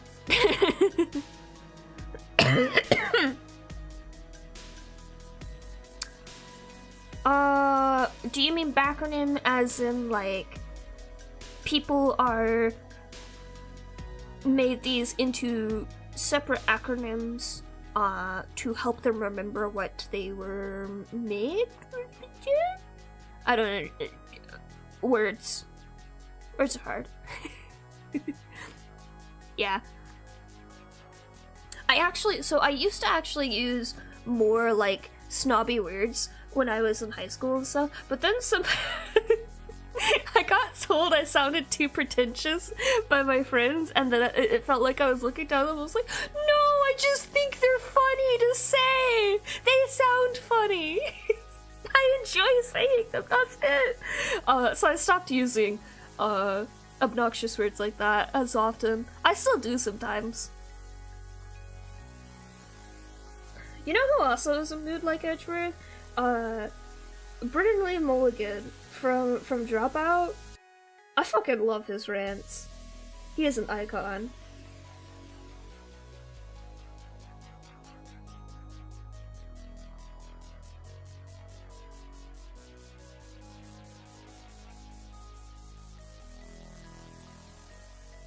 I don't know how I'm gonna shade this nose. It's gonna be real awkward to do that. Fancy words are just funny sounding. They're just fun to use.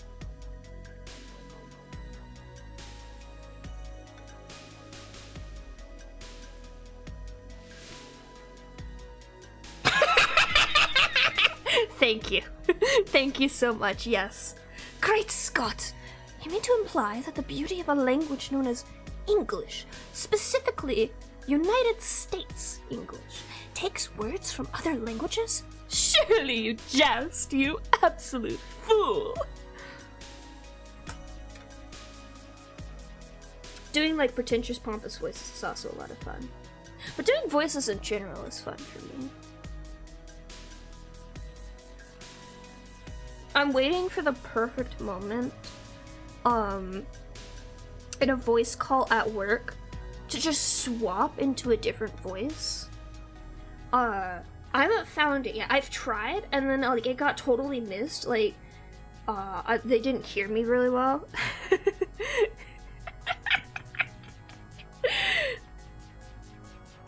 Oh, I wish I had a soundboard up right now, oh my gosh.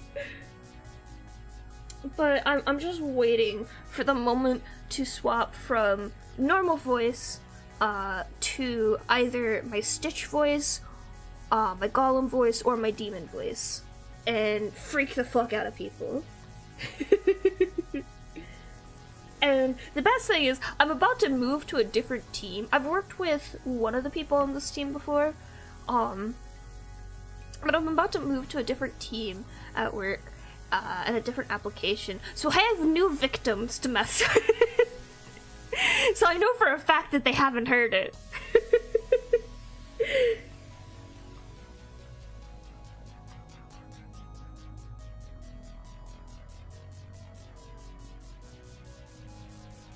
I have to wait for the right timing. It's all about timing.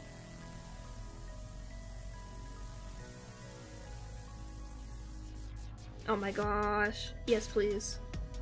You missed my Kingdom Hearts rant earlier. I was supposed to be listening to the Sleeping Realm theory during the stream, but then I got distracted and I forgot to press play again. I read the document. I read the whole 300 pages. I don't know if they've added more at this point. I should check if they've updated it. I think that'd be really funny of them. Especially with the Kingdom Hearts 4 reveal trailer or whatever.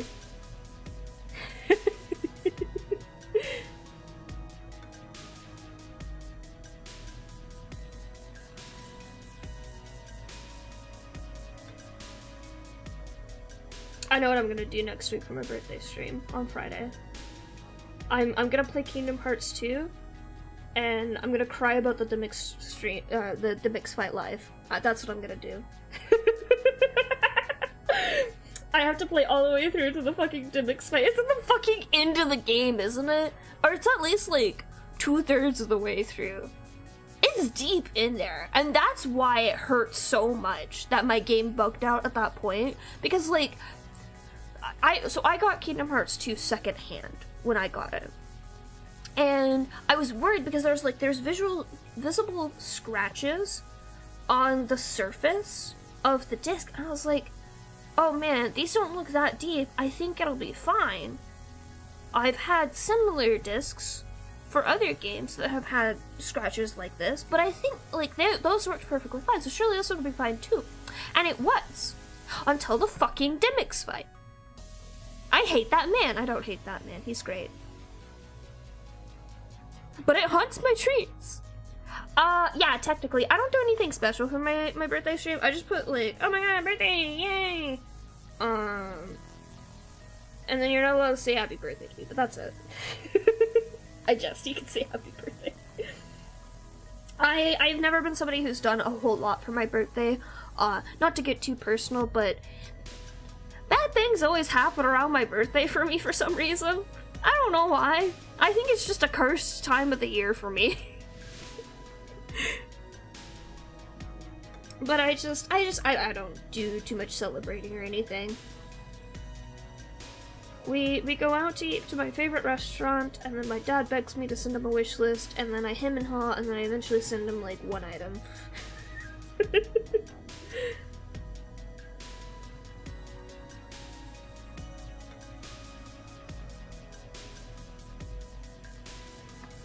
I have not successfully been able to stop him from getting me gifts on my birthday.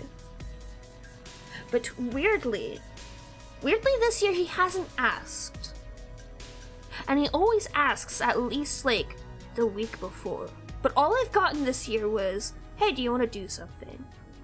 And that's weird. I don't like that. I'm suspicious. That man's planning something. yeah, my plan this year, Lucas, is literally just like, I took 3 days off of work because I was like, fuck all of you. You get me for like 1 day of work. And then the next day is a work from home day, so that's fine, I don't care about that. But you get me in the office for 1 day that week. That's all you're getting from me.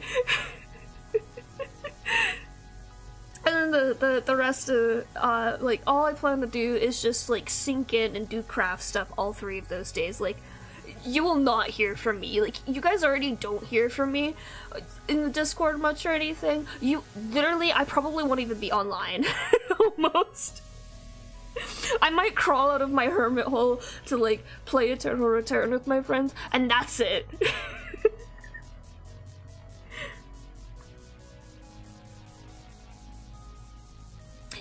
Yeah, like, honestly, these days, I just want to commission art, really, for my birthdays.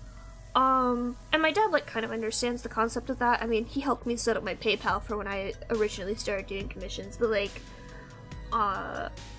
he doesn't really want to just give me money to do that. He wants to get me something. That is his kind of love language of gifting type of thing. So he always asks for something physical, and I'm just like, please, just give me another fucking stuffed animal. Please, just add to my collection. That's all I want. Find some obscure art supply that, like, I haven't heard of, but you think would be really funny for me to try, and give me that. I don't care what it is. I don't care.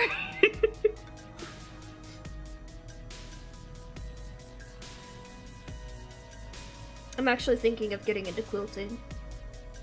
Which, to my understanding, is basically saying I'm getting into madness. But I'm already insane, so that's fine.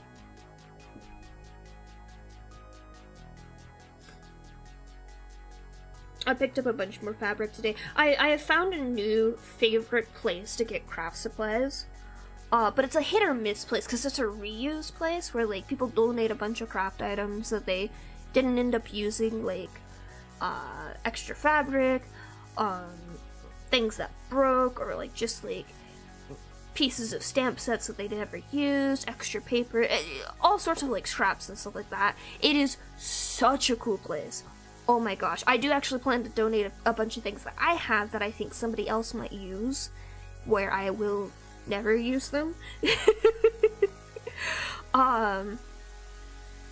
And I have found so much fabric there that is just so cool. Cause like, I hate buying fabric at like Joann's or Michael's. I feel like it's the worst part about trying to get craft supplies is trying to figure out fucking fabrics. Cause like, I only have like a very narrow set of like designs or colors that I want to work with. And when I walk into Joann's or Michael's, I just see a wall of superheroes on fleece. And I don't want either of those. I just want cotton or linen.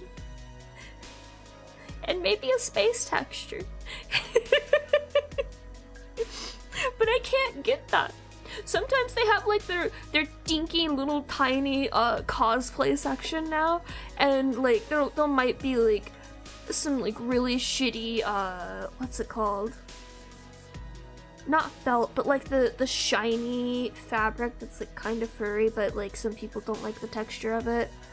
And it'll have like shittily glued on like sparkles here and there.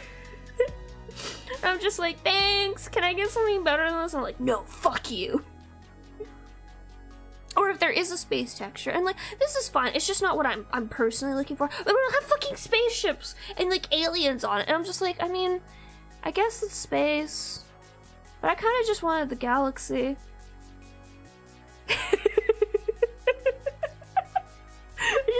I just wanted some pretty stars, you know? Oh, that's so cool! Oh my gosh, I wish I could get more into steampunk stuff. But I need to really, at some point in my life, I need to learn how to use Worbla. I feel like I would find it very intuitive. I feel like working with foam already is very intuitive to me. I just haven't done a lot of it. But I feel like this because personally, my favorite physical craft is papercraft. And with papercraft, you are working with a flat surface, and if you want to make it 3D, it is still just a bunch of flat surfaces tacked onto each other, essentially. And it's very interesting because when it comes to physical crafts, I love inks and markers, but I hate watercolor. And I love earthen clay, like natural clay, but I hate polymer clay. I've tried. Polymer clay hates me, and I hate it back with equal passion.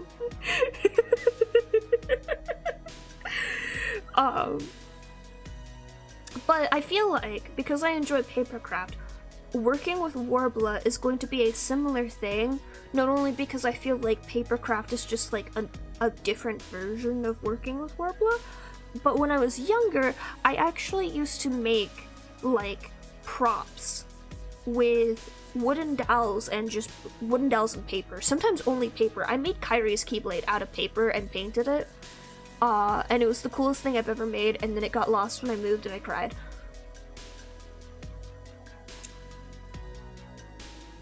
Ooh, yeah, I feel that, Lucas. Having, like, disposable funds to be able to go to cons, like, out of state and stuff these days is genuinely, like, the most delightful thing. I still don't do it often. I kind of want to do it more often, but it's one of those things where, like, I have to take a lot of time off because, like, I have to have a day to, like, prep myself, and then I have to have, like, a day or two when I get back to, like, cool off. Because it's just like, oh, social interaction. I'm still trying to decide or not if I'm gonna go to a nearby con. That's next month. And I would have to, like, get a hotel room and stuff, and it's probably gonna be expensive. But, like, it would be cool. But I don't know yet. I probably need to decide real fast, because it is next month. But yeah, like, I haven't done too much clothes making myself, really. I still haven't finished that Howl jacket that I started. And then promptly lost all the pieces too. Don't ask how I did that. I don't even know how I managed it myself. I had them all in a pile. And then I think Marjorie stole some of them. Like, actually, I did actually catch her stealing some of them. So I think she stole like half of them, and that's why I can't find all my pieces anymore. I picked up a simpler pattern today for like a vest, and I want to try to see, maybe like tomorrow or something, I want to see if I can try to make that. And if I can try to make something small like that, and that should be okay. And maybe I'll get back into sewing again, and it'll be fine, and I'm dandy, and yeah. Maybe we'll be good.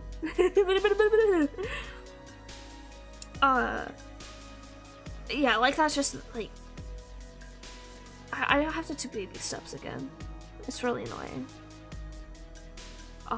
But also like with cosplay, like, unless you want to do like the contests and stuff, I feel like there's no shame in just, if you've got the money for it, just buying the full costume.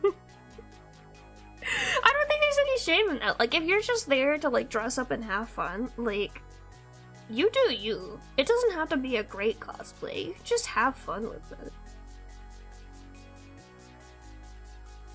But yeah, yeah. I also want to go. Oh, I need to find, when is the Ren Fair around here? Because there's a Ren Fair around here, and I don't know how I would get there. But I love Ren Fairs. They're so much fun. And I think it would be a lot of fun to just dress up and go, yeah, that's the fair. Oh, I missed it. I didn't know it was then.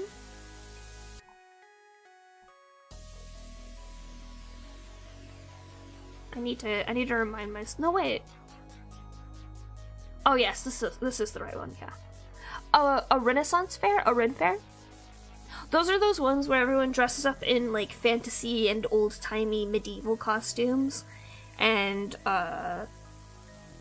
it's not historically accurate in the slightest, but everyone has a lot of fun, and sometimes there's jousting.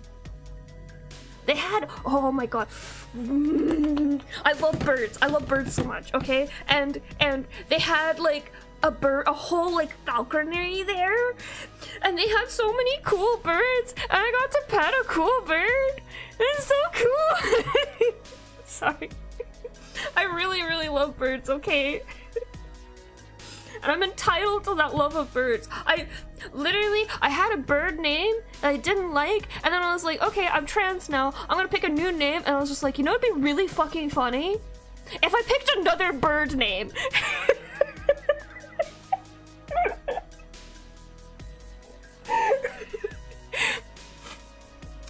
My favorite absolute like just worst joke that I make all the time is if I see a bird and I'm with a friend or something, I'm just like, look, it's me. It's the stupidest joke. Yeah! I love the fact that people are just like, Ren Fairs, it's free real estate, I'm gonna show up in steampunk.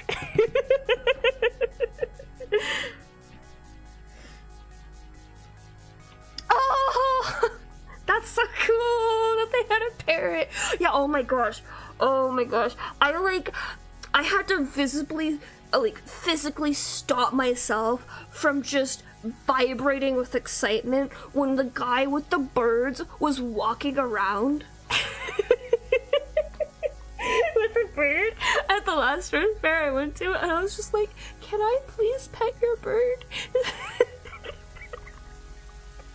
I was so excited. He's like, you have to be careful. You have to let her nibble you first and not react to it. And I was just like, that's totally understandable. I think we would have to be more worried about me getting excited to be bit by a bird than upset by it.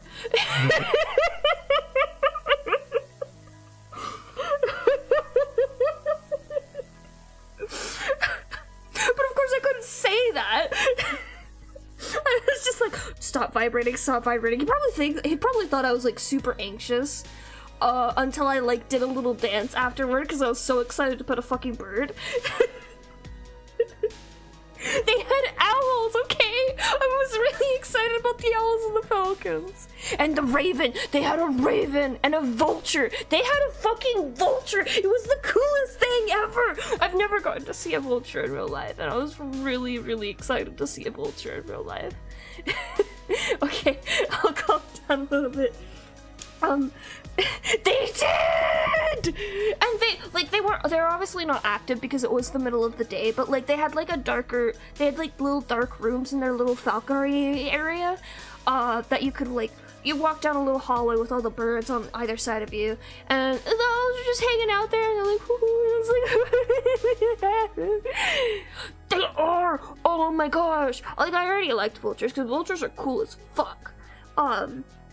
But then, like, the vulture they had there was just the most gorgeous thing ever. I was just...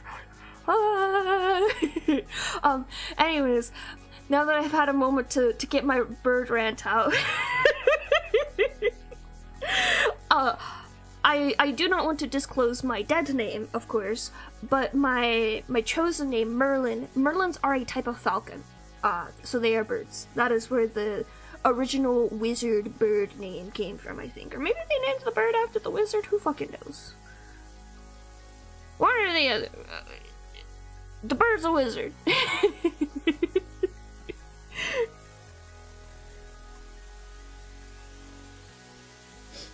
Anyways, I have to like take a moment to like gulp in air because I got so excited about birds again. Do I still have the video of me petting the bird?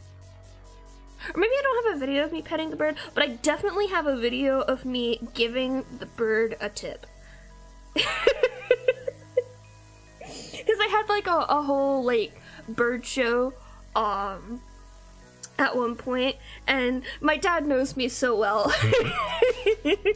He just, like, when we were going to the Rim Fair, he was just like, they have birds there. I'm like, we're going.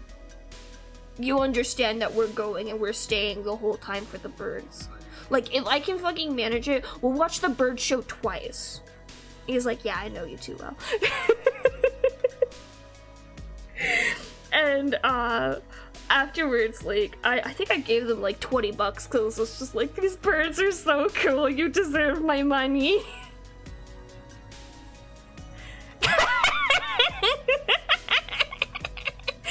No, Magic Missile's my favorite spell.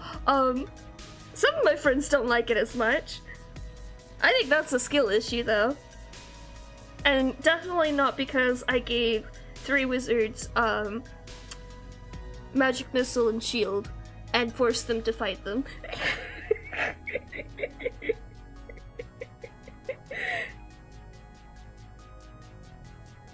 Let's see. Oh, I got a bunch of Marjorie pictures.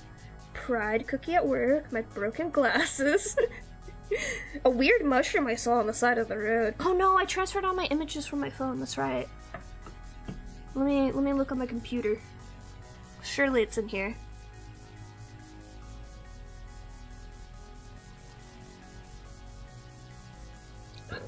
Excuse me. Phone import. This is 23.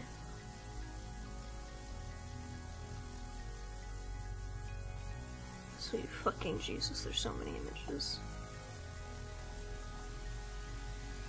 Oh, so many Mia and Annabelle pictures. Oh.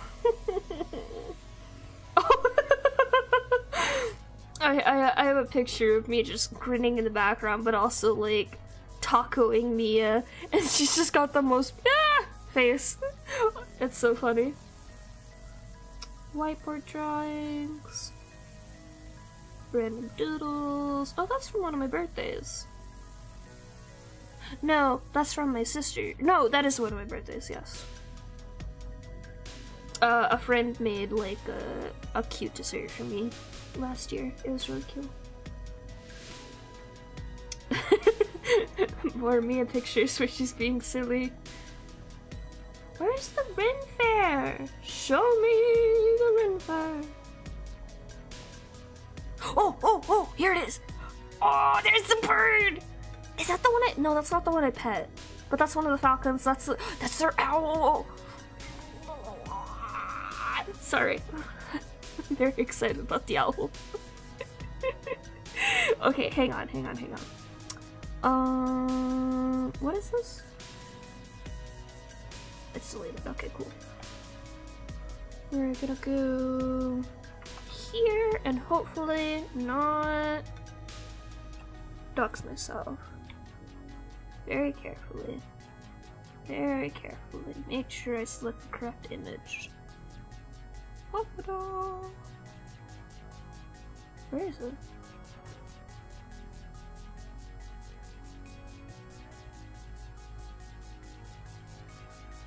Oh, it's that's why.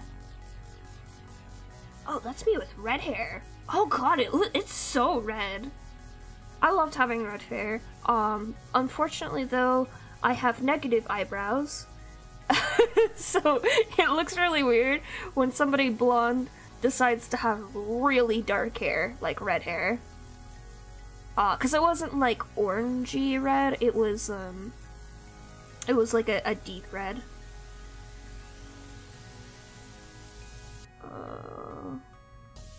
Here's the birds, Where's the owl? Show me the owl. Show me owl! I can't see the pictures really well because they're so tiny in this stupid thing. I just want to show off the cool owl. There's the owl!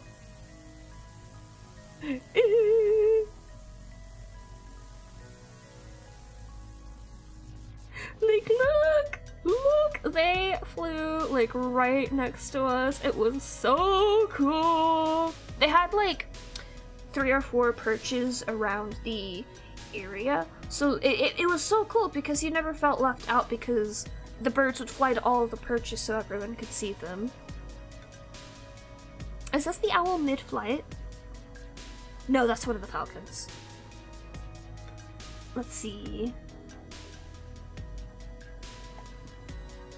Did I get one of the vulture? I hope I did.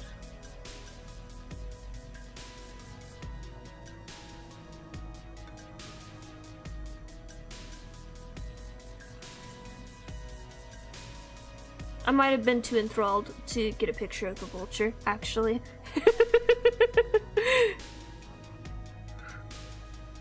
Too lost in the sauce of being excited about birds.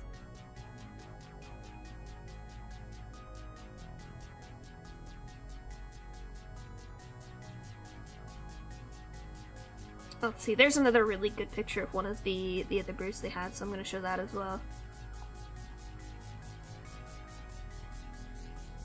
If I could fucking find it. Here it is. Like, look at the little guy, they're so cute! Oh my god, I love birds.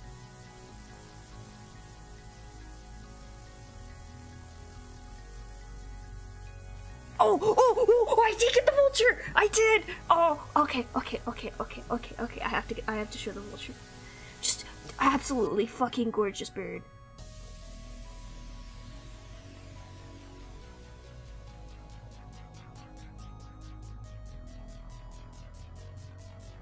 I have to scroll past the like 20 bazillion pictures of Mia and Annabelle.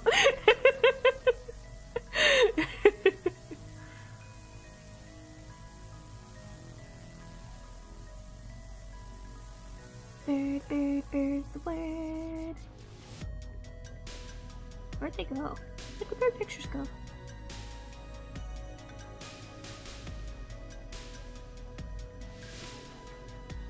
Oh, they're there. I spotted them. Okay, we want... Which one is that?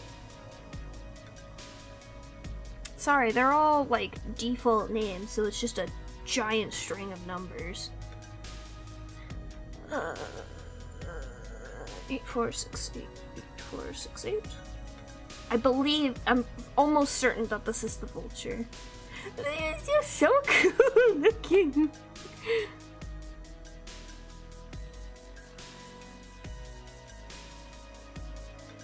It was really cool. They, like, I believe they had a bunch of falcons, a bunch of owls, the vulture, and then I thought they had a raven, but I might be mixing that up with how excited I got over the vulture. I got really excited about the vulture, I'm not gonna lie.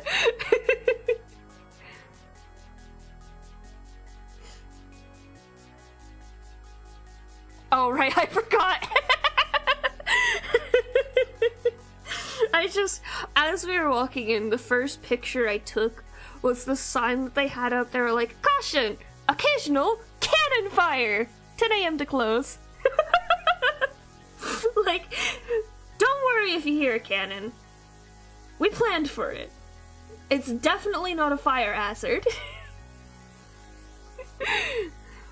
Oh, I forgot they had, like, big sand, like, sculptures and stuff, too, like, knights and stuff. I don't want to just share too many pictures, because there are a bunch of other people in these images, and they obviously have not consented to be putting on the internet or anything, and this is just personal pictures I was taking for myself anyways. Oh! I can't share the pictures of the bird I got to pet. I'm so sorry. They are... Unfortunately, there's people in that picture that, like, are very clear, like, faces at the camera and stuff, and, like, there's a person that I know in the picture as well, and they definitely do not want to be shown. Oh, and there's not a good way to crop it either, but I just need you to know that this is such a beautiful bird. It was a magical day for me. As recompense, I will find a glorious Mia picture that you guys haven't seen yet. One moment, please. Let's see. I know I've shown both of those and that one, because they're just classic Mia pictures.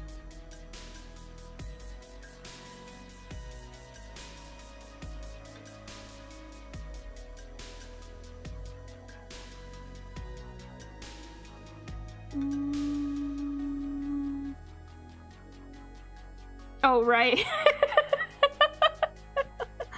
So this is back when she had a lion cut, and she's a little too smart for her own good, and this is back when she was on the automatic feeder, where, like, I think at, like, 7 a.m. and 7 p.m. it would drop a bunch of food down for her to eat, for both of them. So it was like scheduled feeding, essentially. But it also had it has a button on top of it that you can push to immediately give them some food. And Mia figured out how to use that button. So if you're wondering why one of my coding textbooks is on that, it is because she cannot push the button when there's a textbook on top of that, and that is her looking back at me, realizing what I have done, and being extremely disappointed and sad, and begging me to push the button for her.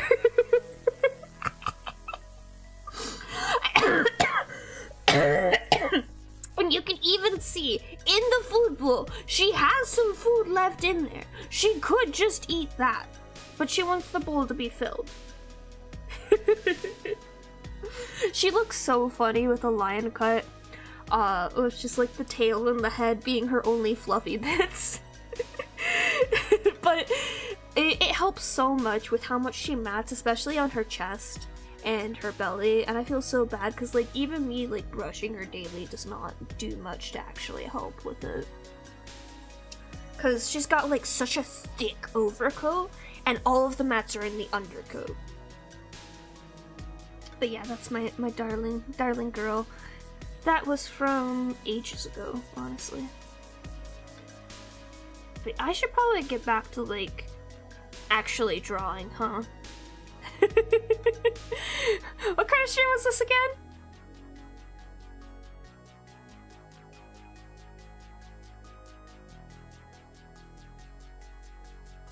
Hang on, let me click off a bunch of things I had open for some reason. Let's turn the sleeping theory back on for Kingdom Hearts.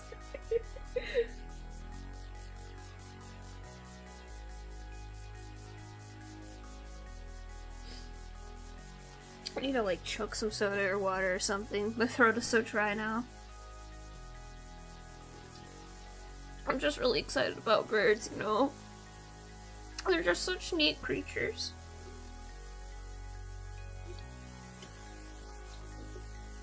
They're just so wonderful.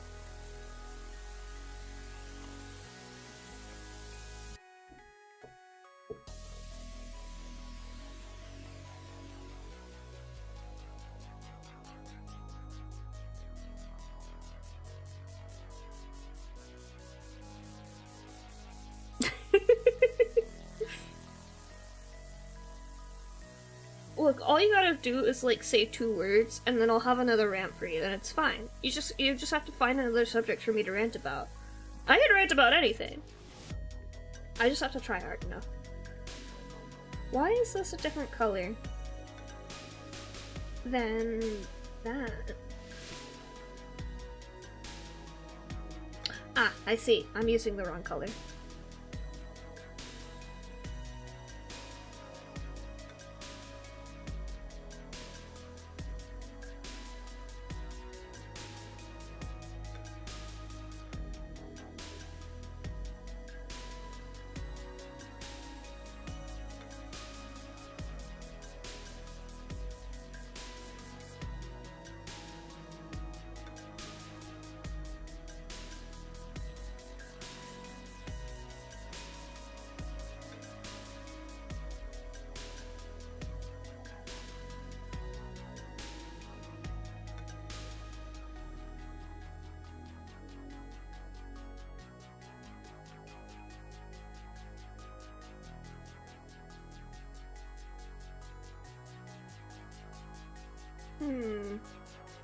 Shading hair's the worst, actually.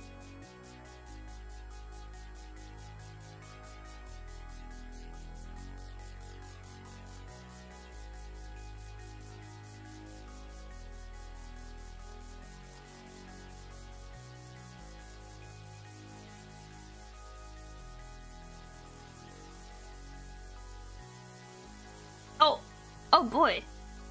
One moment, please. Let me scroll up.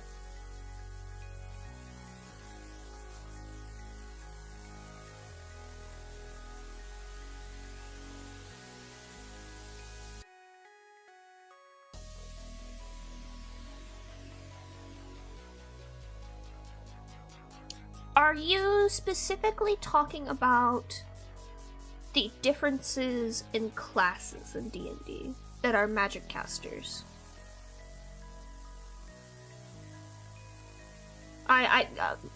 To clarify, I don't understand the question that you were asking, so I'm asking for clarification.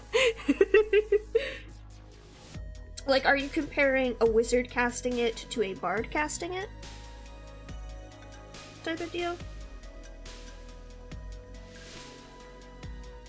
Or is this not a D&D specific question, it's a general magic question?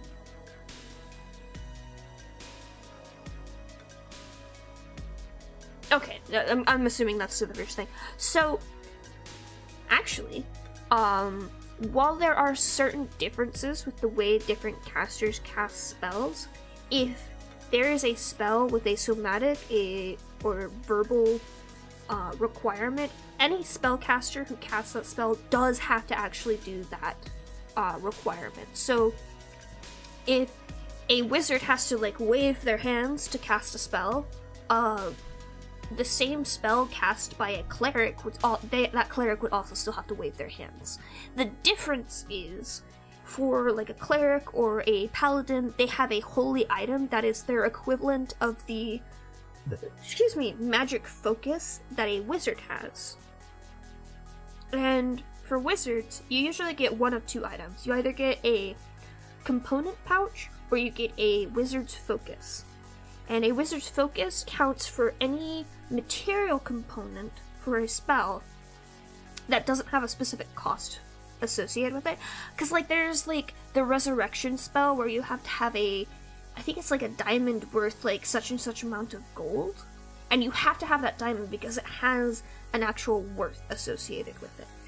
So anyone who wants to cast that spell does have to have that material component. But the equivalent of a sorcerer casting a spell and a wizard casting a spell, sorcerers need actually to cast their spells.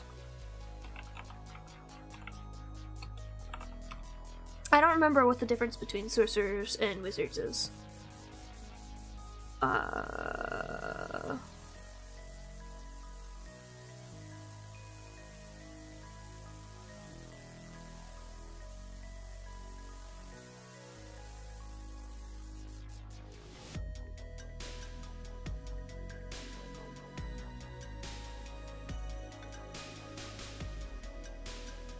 Okay, the site does not clarify that for me.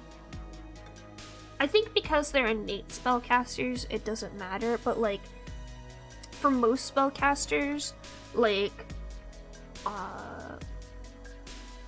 a bard, their magic focus is their instrument, technically, to a degree.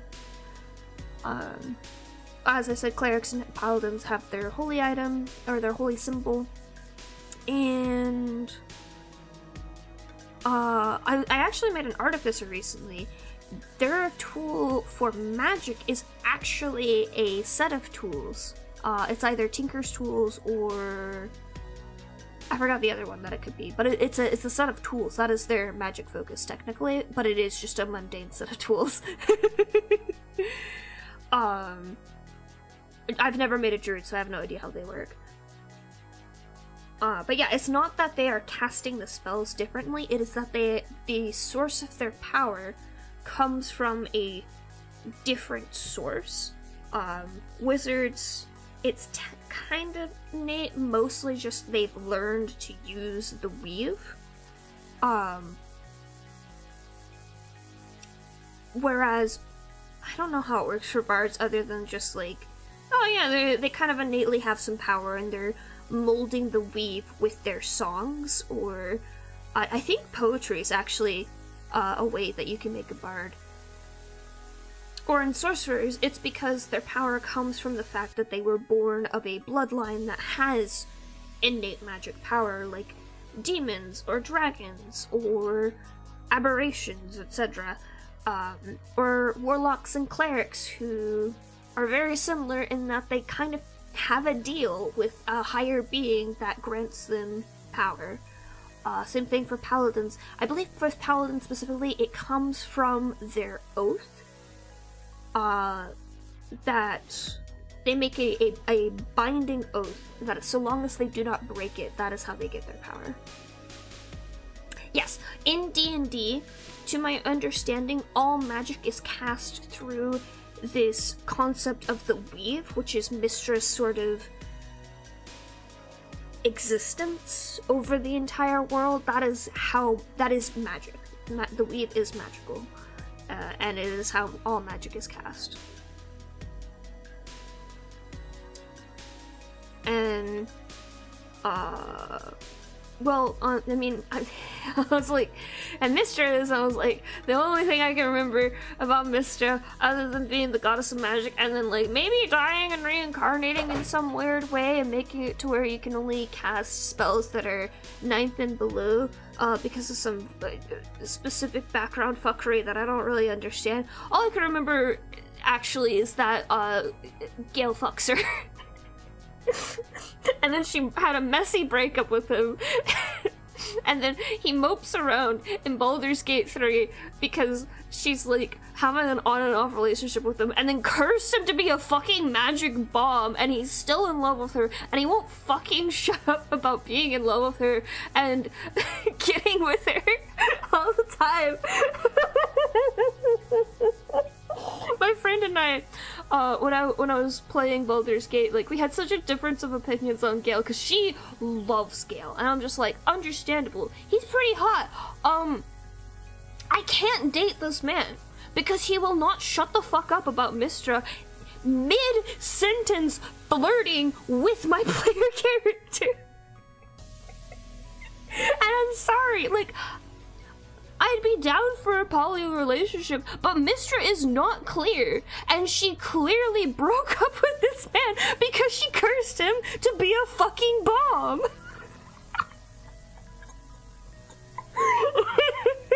Sorry, that got really off topic, but I want to meet the person who wrote Gale's story in Baldur's Gate 3 because they had something happening there. I don't know what it was, and they got so close to having like a character I would be actually interested in, and they fumbled it.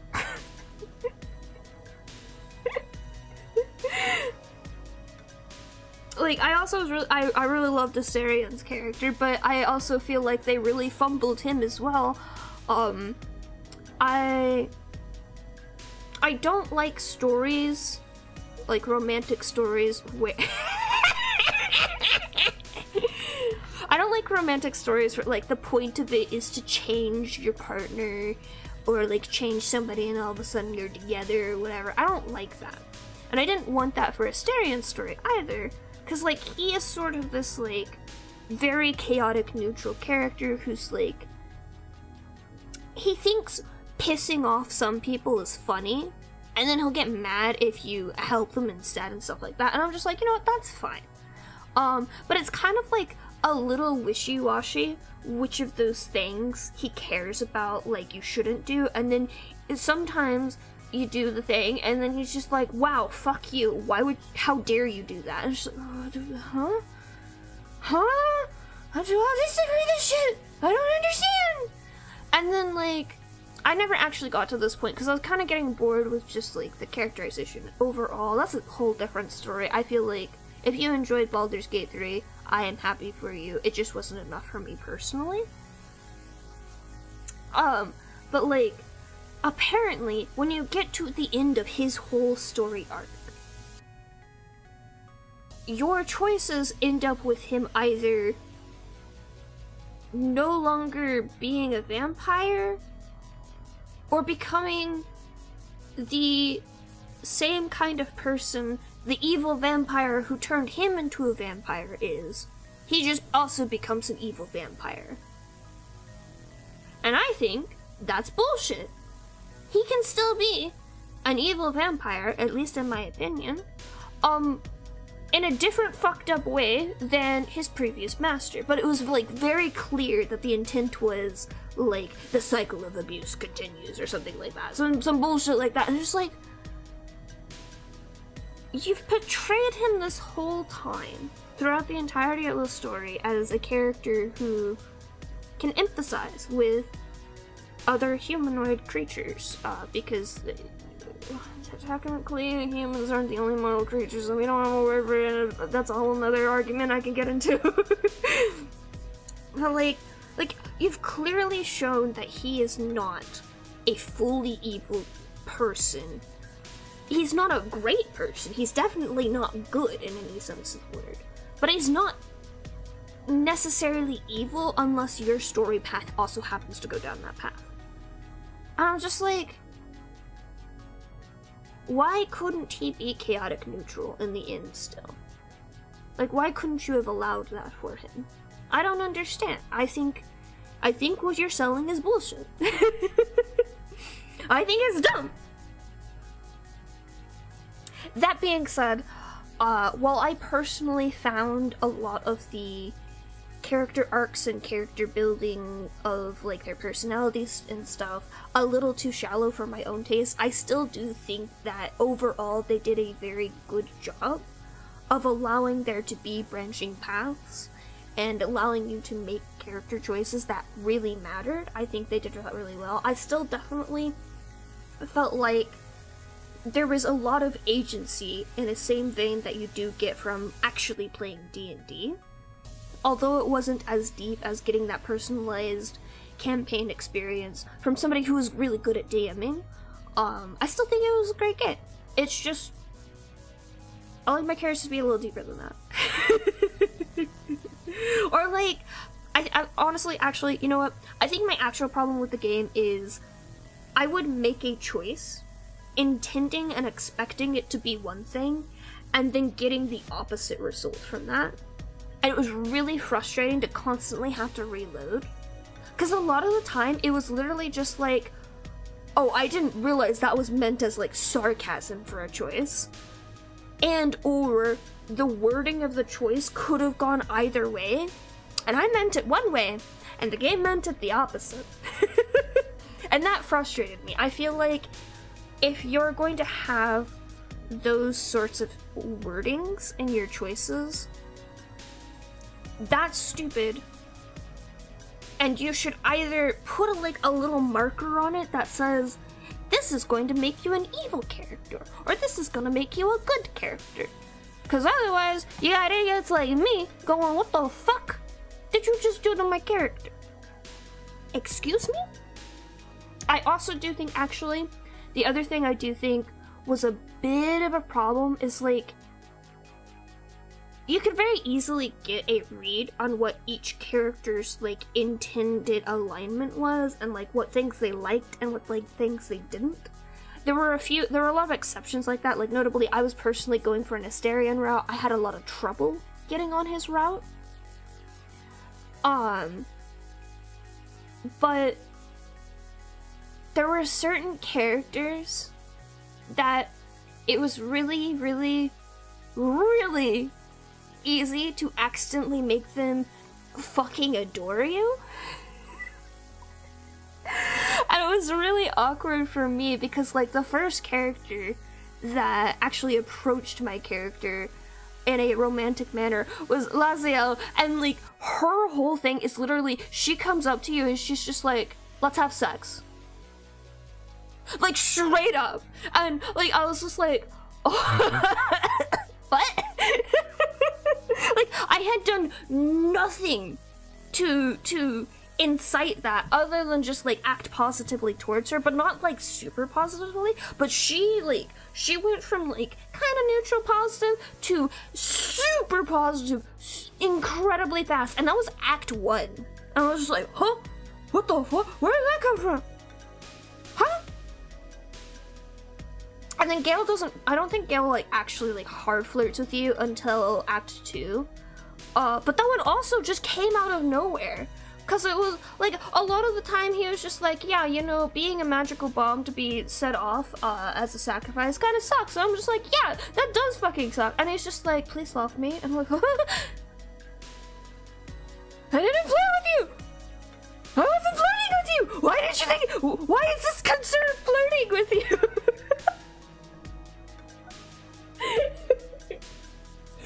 Which has only made me more confused, because, like, I'm just like, surely this is not how this, like, works, and surely this is just, like, to make the game mechanic work, right? Like, this isn't how it is in real life, right? Like, I already panicked enough when I happen to get a crush on someone. I don't need to make it worse.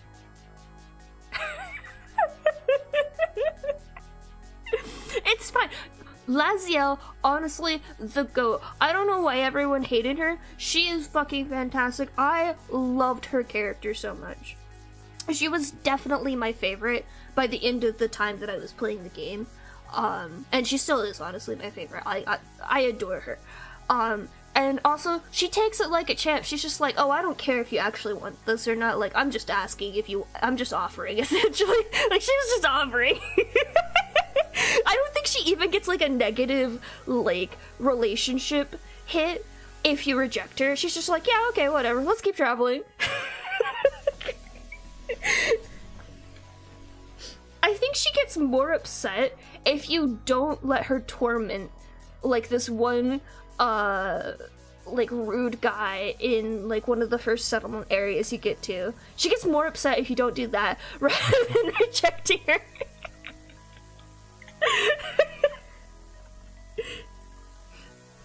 Which I personally think is really funny. I also thought it was really funny that, like, I think at the time I had her, Will, and Asterion on my team, and Will was, like, deeply upset by this, but Asterion was just, like, sitting in the corner laughing about it. Like, clearly not taking it seriously at all, and this guy's just, like, the guy that they're fucking with is just, like, sitting there, like, shaking. And it was really sad, because, like, the game starts off with these character moments really strongly, where it's like, Will doesn't like that. Astarion likes that, Laziel likes that, or whatever, and like it's very clear, not just from the fact that you get the little pop-up notification, but their actions make it very clear. Rather than, as it is later on, the camera suddenly panning over to them and them going, oh, that's bad, or oh, that's good, essentially. And I feel like I do feel like I'm sad, because I never got to the Act 3 of Baldur's Gate. And I feel like there was a lot of moments there as well. Like, notably, there's this, like, apparently, I guess you, like, disguise everyone as a fucking clown at some point in a carnival. I don't know, I never got to Act 3, I didn't get that far. But, like, there's a point where, like, I guess everyone's in fucking clown paint, and, like, every single one of them is looking at the player character, like, one after another, going, like, I fucking hate you for this. I'm gonna kill you for this. And it's just like, you need those moments to, like, make really solid characters. Because every single one of them has a slightly different reaction to it that kind of displays their disposition and, like, just how they are as a character. And it's a good moment. It's a good moment. Anyways. No, Laziel is not. She is not like that. And that's honestly probably, like, the best part about her, because she's not, like, a conniving bitch or anything like that. It's just, I don't remember what species she is, but she is an alien species that is, like, attached to the big bads of this world. And they're, like, she... I don't remember the actual lore of it, but, like, these species tend to have a symbiotic relationship where, like, the mind flayers or whatever they are tend to be parasites on her people, and so, like, they're constantly at battle and all this jazz and whatnot. And they happen to be landing on this planet because this is where the mind flayer ship that you arrived on crashed. And so there's all sorts of shit happening in the background. And I guess, like, somebody has, like, this weird, like, box thing. I think Shadowheart is the one that starts with it. Shadowheart is another character I actually really enjoyed. And it's a complicated story, it doesn't really matter. But, like, she is very clearly from a very, like, orcish warlord race. Where, like, she does not give a fuck about people. She gives a fuck about people of her species, because they're not necessarily they're not a hive mind at all, but they're, like, very much a packed species kind of thing. And she cares a lot about her culture and stuff like that. So if you tell her to do something like play nice with people for a little bit, she's gonna tell you to fuck off, because she's not gonna do that. And, like, there's, like, a moment where you're not infiltrating the campsite of the other people of her species that have landed on the planet, but, like, you're going through it to get more information and to complete her story beat. And there's different scenes, like going into a training room of children and they're being taught how to use lethal force with weapons at a young age and stuff like that, and it's just like, oh, this is just their culture. And, like, it was a very, like, well done story moment, in my opinion, and very well done world building. Because, like, I personally don't know the species, I don't know that much about D&D lore and all that. I know about wizards, and I don't even know that much about wizards. Because I usually play in games that are not set in the D&D universe, they just happen to use the system. And it's just... I forgot what I was saying. I forgot my point. She's just, like, she's very blunt. Like, if I could have summarized her in one word, it's blunt. She's very straightforward, and that's what I liked about her, because she's not necessarily evil. She would probably be categorized as, like, neutral or lawful evil in D&D terms. Probably, but, like, I don't know, it's weird. don't like D&D's default way of, like, using those labels. Yeah. We got way off topic. Sorry, I will forever be thrown with the way that they handled Gale's romance. Maybe they changed it with updates down the line, but I know for, like, my 2 playthroughs, he asked me out in both of them. And I was just like, I did not flirt with you.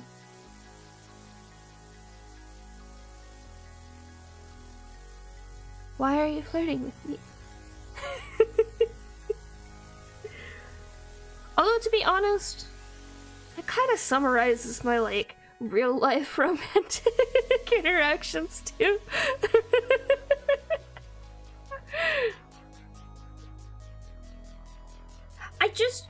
I personally think that no matter your alignment, you are going to take actions that do not go with your alignment. Whether that is because you as a person cannot stand the idea of doing an evil action, or you just think as a lawful good character that an evil action would be really funny in that moment. Like, I don't think the way that D&D uses typings is useful. Both from a gameplay perspective as well as a story building, character building, world building tool. I think it's an interesting guideline to use, but I don't think it is something that you should be using hard set in stone. And I had a DM, not for D&D, but Pathfinder uses them in a similar fashion. At least Pathfinder 1 did. I didn't look enough into Pathfinder 2 to figure out if it did as well.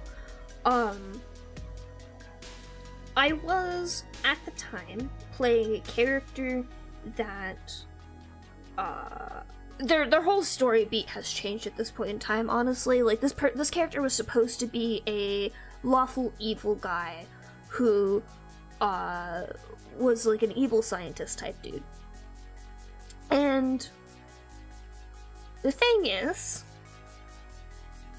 I was playing in a party that was supposed to be all evil characters. And while we were, like, doing evil actions and stuff, it was very clear out of the cast I was playing the least evil character. But also, it was just like, there was no opportunity or moment for my character to do an action that would be considered evil, because all of the actions that everyone I know, like, it was one of those situations where, like, in a vacuum, my character is clearly evil. Like, he would do evil things. But he was put next to a bunch of guys who would do even worse things. So in comparison, he doesn't seem evil at all.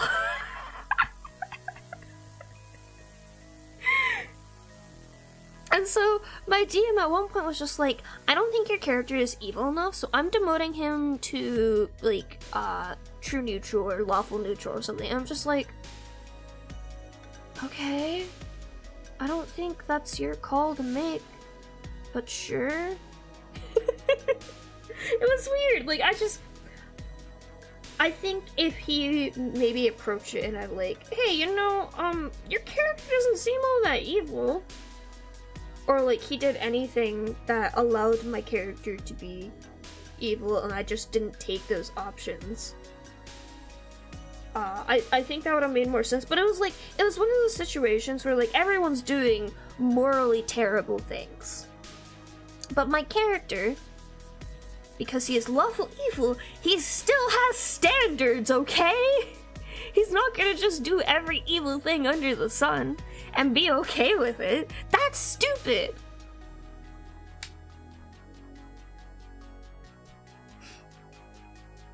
It legitimately was that. I mean, okay, like, let's put this in perspective. I've got an evil scientist dude, and he's just like, yeah, I'd do fucked up experiments, and I'd laugh about it. I'd torture a guy, that's fine. And then you put him next to the druid that tries to kill orphans, because he wants to free them from being an orphan. but he specifically kills orphans. And this is a very, like, this was an integral part of this guy's backstory, and it came up constantly. Like, we would be in town, and he'd be like, are there any children around? And I'm just like, you're so fucking creepy, why? I hate being here.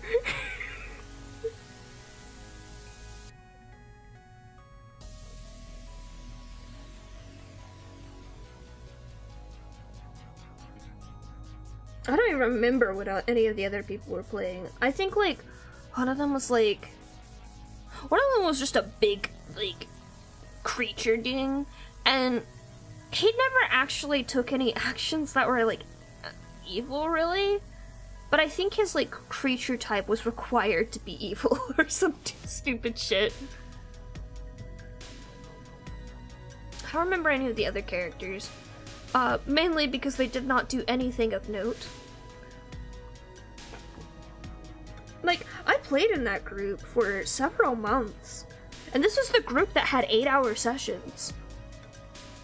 And nothing of note happened. Like, how? How do you make D&D this boring? How do you make Pathfinder this boring? The most interesting thing that happened to us was we had a spider boss attack us, and he did interesting things. And that's it! There was that cool thing where I was just like, hey, I could just mass produce, bags of holding, and that's how we can get this, like, pirate's treasure across the continent. And my DM looked so mad that I had figured that out. I was just like, what? You gonna not let me do it? And he was like, no, you can do it, but I'm not gonna be happy about it. Hi, Viper. Sorry, I'm mid D&D rant again.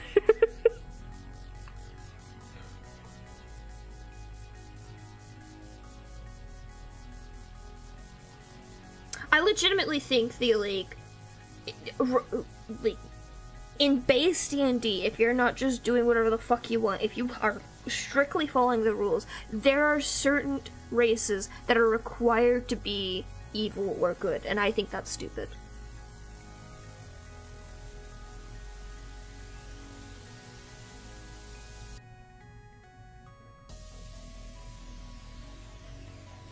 That is the difference between chaotic evil and lawful evil.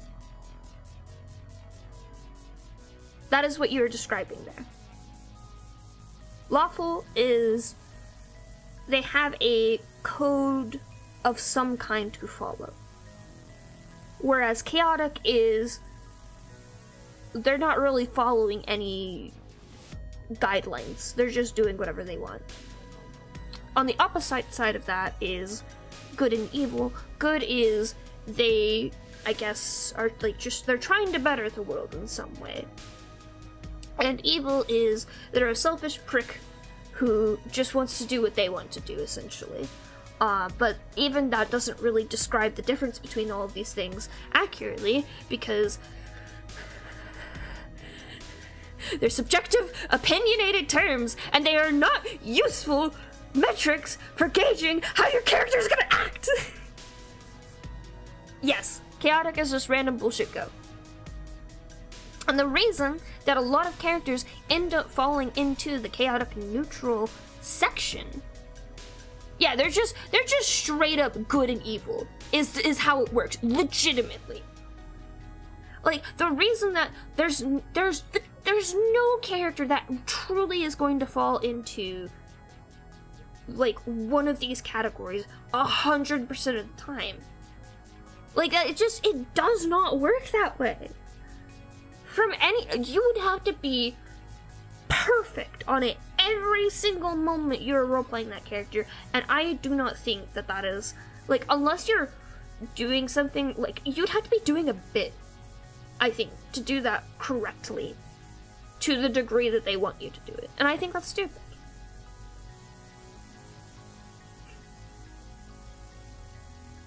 I think that if you want to strictly follow those alignments for a storytelling purpose, like, I know there's one D&D story that occasionally I see on Tumblr that I think is a really good example of how these can be a successful tool to guide your character, but not necessarily for every single person.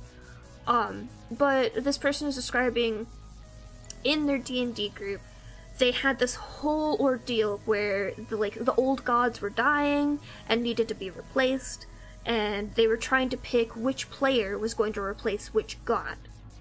And it came down to the last god, which was this, like, super evil, chaotic, evil, fucked up guy. Like, just the absolute worst of the worst. I think he actually was, like, the cause of, like, the war of all these gods that got them all killed, too. And their paladin of the group was playing a, like, true, purely lawful good character. Like, to, like, the finest details, apparently. And it made it such, like, an incredible story moment that this character is the one that ends up replacing that guy. And then they find out, like, they're not just replacing these gods, like, they are play acting as these gods. So you've got the, like, most true lawful good paladin playing the most evil fucked up guy. He's still, like, his character is still lawful good because he is doing this to save the world still. Like, in his, like, this is a necessary evil, in a sense. And I don't think that makes his character stop being lawful good. And that's why I think D&D alignments are bullshit. Because, like, under D&D alignment rules, I think that character would no longer be considered lawful good, despite the fact that they are still going under, like, the rules of lawful good in this. And I think that's bullshit. It's just, it's an imperfect system. And I think instead of a system, it should be a guideline.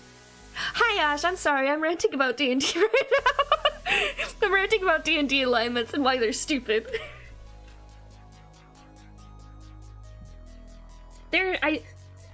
I think this is true about any, like, black and white morality system, which is what the D&D alignment system is. There is too much nuance in the world and too many shades of gray to ever be able to encapsulate that into any kind of system. And especially not one that can only put you in one of 3 boxes. I agree that, yes, this is what that you have summarized the last, like, 15 minutes of me ranting about D&D alignments. You have fully summarized what I've just been ranting about in one sentence.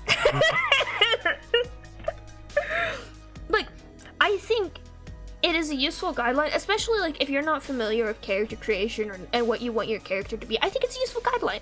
I think you can say, yeah, you know what? I do want to create a character that is, like, a rules follower and tries to be good.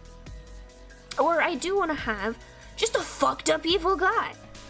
But I don't think if your fucked up evil guy is not always doing the fucked up evil thing, I don't think that makes him not the fucked up evil guy.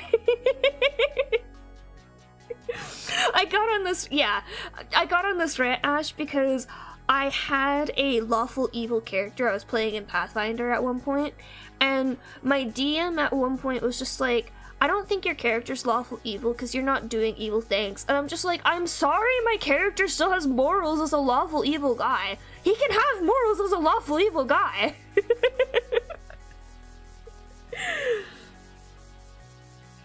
We haven't even touched alignments in my current D&D sessions, and I like that. I think, like, I don't think any of our characters could fit into a category. Like, I don't think we even fit into chaotic neutral as a category, although I think that would be the most accurate for our group. I usually describe us as chaotic stupid, honestly. But, like, we do a lot of just shit for the bit, but we also are very clearly, like, lawful good following the will of the goddesses that are guiding our pathline. We just also happen to be pissing off every person we come across.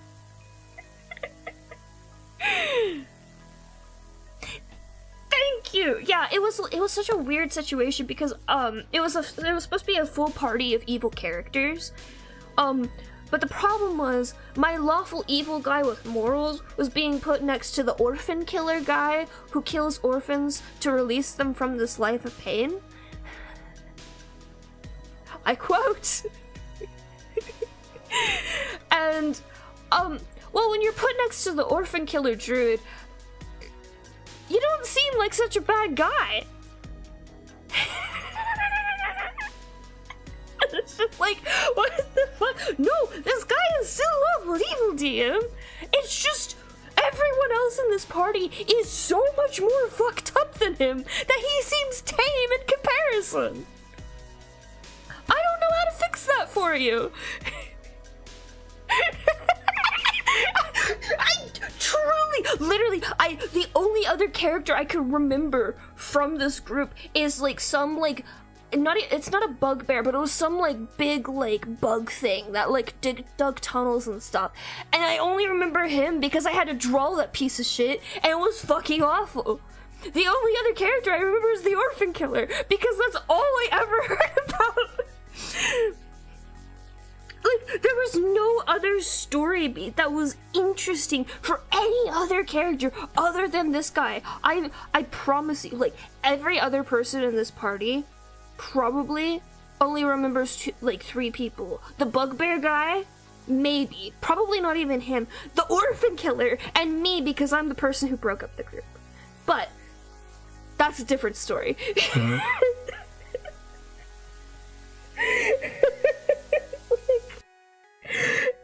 I don't know how they managed to have such unnotable characters that were supposed to be evil characters doing evil fucked up things.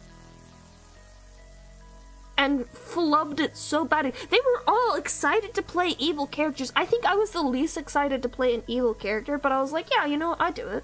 Yeah, exactly! And it doesn't help that the guy honestly, I think the guy playing the orphan killer was actually kind of a chill dude. He was a little bit weird, but like, he was the only one who actually apologized after the incident that broke up the group happened. So I'll give him a pass. But like, he knew what he wanted his character to be. And he went all in on it. So it got to a point where it was just funny. But it was also just like, can you please stop asking if there's orphans around? Please, we're trying to get stuff done. And he's like, no, I'm sorry, I have to ask. Because if there's an orphan around, my character's going to bloodlust onto them. We're all just like, you can have some nuance!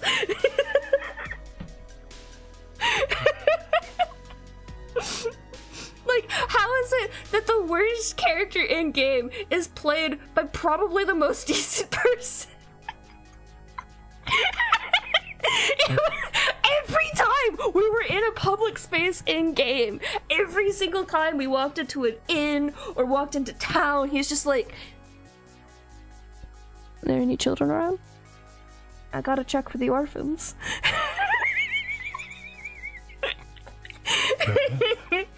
I think like our DM, and I'll give him credit for this, I think he was specifically making sure there were no orphanages in our pathway because of this one character.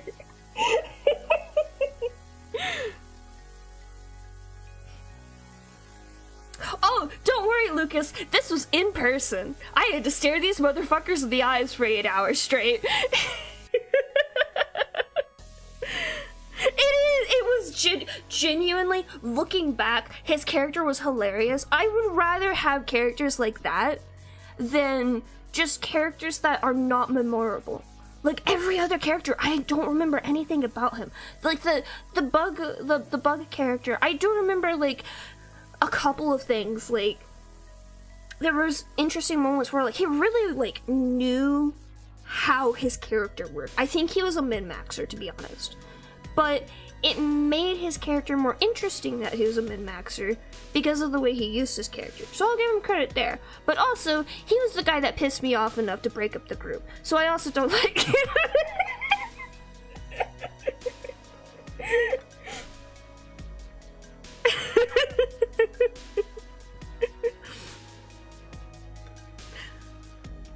Like, it, honestly, genuinely hilarious experience. Not in the fun way hilarious experience. The orphan killer didn't min-max. This is a different character. I feel so bad calling him the orphan killer, but I don't have another way to refer to his character because I don't remember his name. His or the characters. This is back in college. To explain the full story of this group. So, oh, maybe this wasn't the 8-hour group. Maybe this was just the 4 hours, and the 8-hour group was the previous one, and then I moved to this DM's group, and he was like, yeah, fuck that.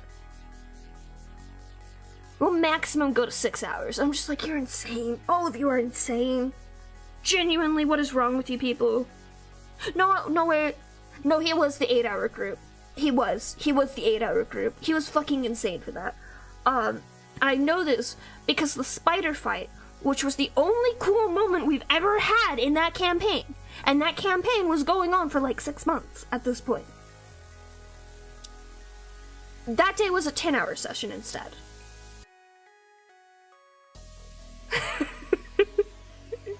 And like, oh boy, like, oh, maybe it wasn't. No, God, I'm getting it so confused because like some of the people in this group were in another group where I think it was after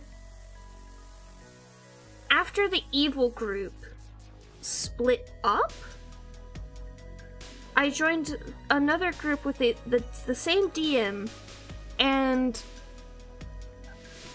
like mostly the same cast, but a couple of people swapped out or something. It was really confusing, but we swapped from that group to a different group. And so I was no longer playing the evil character, and I didn't have to worry about that anymore. But like, I was playing a character. I was black. And gay. Because I like exploring characters that are not exactly like myself. I think that is interesting, and I think it is important to think about other people's perspectives. It doesn't matter. The reason I was playing this character in the first place was just because it was one of my OCs I pulled out of a hat. It didn't matter that much in the long run. But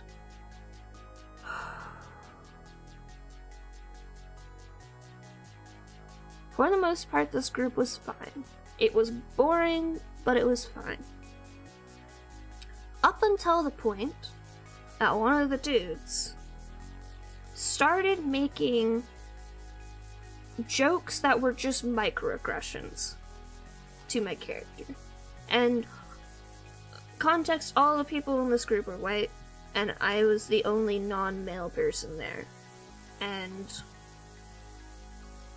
I, at one point, got really peeved at him and was just like, can you stop? Like, I'm genuinely uncomfortable. And then he got mad at me for getting mad at him. Alongside the microaggression quote-unquote jokes about my black character, which I believe actually was supposed to be non-binary. He was also making helicopter gender jokes. I'm just like, bro, what? Stop. Like, I think I actually had a meltdown at one point, and that's the point where he got peeved at me for getting mad at him. And then this isn't what broke up the group. What made me break up the group was afterwards, our DM, who was also the president of the Pathfinder Club, came back to me and was just like, hey, I understand. That wasn't cool of him to make racist and transphobic jokes. He's asking you to apologize to him for yelling at him. Can you do that? And I'm like, no! fuck you too! How dare you? How dare you tell me to apologize for him, for getting pissed off he's being racist and transphobic?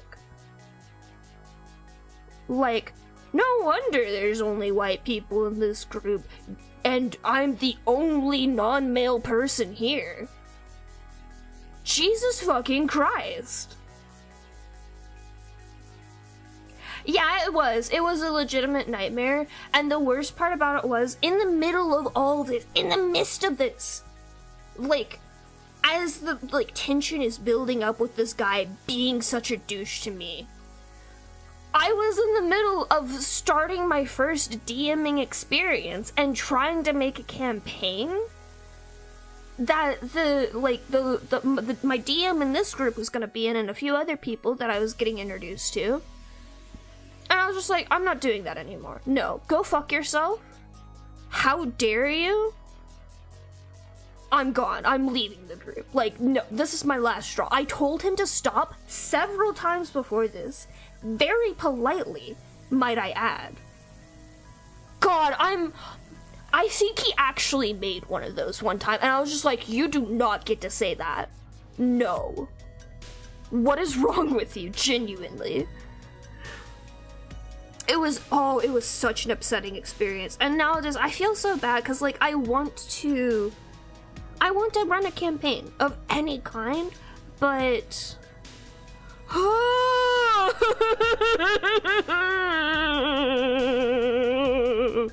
I'm so sorry, Ash. That sounds awful. Like, I'm frustrated because I want to run a campaign, and I start designing a campaign, and I get really close to, like, having something substantial, and then I panic. Because I've got this whole thing in the past, like, that just, like, weighs on my mind every time.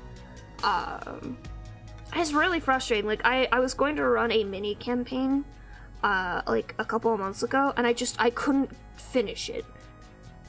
Both because I couldn't finish doing all the world building and stuff I needed, but also I had other things going on. I had to finish Daishima's animatic and stuff like that, but, like, it was mainly just, like, at some point my brain stopped letting me work on it. And I would be constantly fighting it to try to work on it, and I couldn't do it, and I was really pissed off at myself.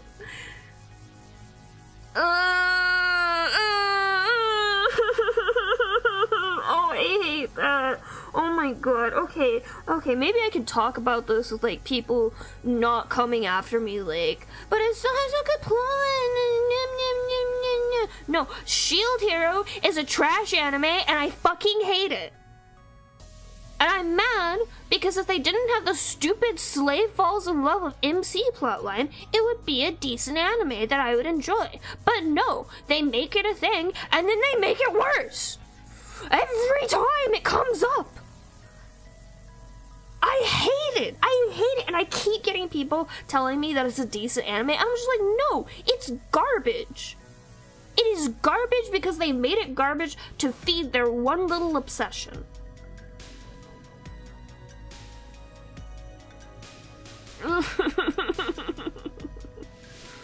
I'm so sorry, Lucas. I have ended up with the stance of, like, you know what? If somebody's gonna make a shitty joke in my presence, I'm gonna go tell them to fuck themselves. I think the full name is, like, The Rising of the Shield Hero or something. It's the anime about the dude who gets isekai'd into another world with 3 other people, and each of them gets assigned a weapon, and he gets the shield. And for plot reasons, the Shield Hero is hated so much that in the first episode, the guy gets falsely accused of raping someone.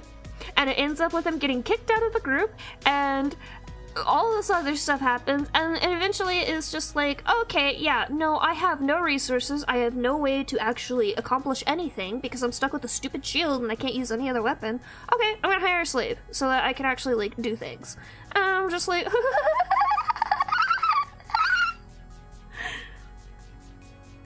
And, like, here's the thing. here's my genuine opinion on it. I don't consider any of that spoilers, by the way, Viper. That is literally like episode 1 and 2. Here's the thing. I think that initial plotline is very interesting. I think that could have been a very intriguing start. I actually really enjoyed that our isekai protagonist in this case struggled so much and continues to struggle throughout the writing of it. I never ended up finishing like the first 12 episodes or whatever, but I read through like the episode summaries and I watched a significant amount that I feel like I can have an opinion on this. But the way that they wrote Raphtilia and the little bird girl, like every time they come back to those two, it just gets worse and worse and worse. And it's just like, no, this is weird and creepy and awful. And can we not? You had something here. You had me in the first half. I'm not gonna lie. But you don't have me now. Also, fucking mood. I'm gonna say this so wrong. Silmarillion? That is such a fucking mood. And it's just like, look, the bar for isekais for me is so low. And you had me in the first half, like, intrigued about this world. And then you completely lost me. Honestly, if you can stomach the weird slave plotline and romance with Raphtilia, I would say it's still a half decent anime, but it's just that particular plotline is something that's just so off-putting to me.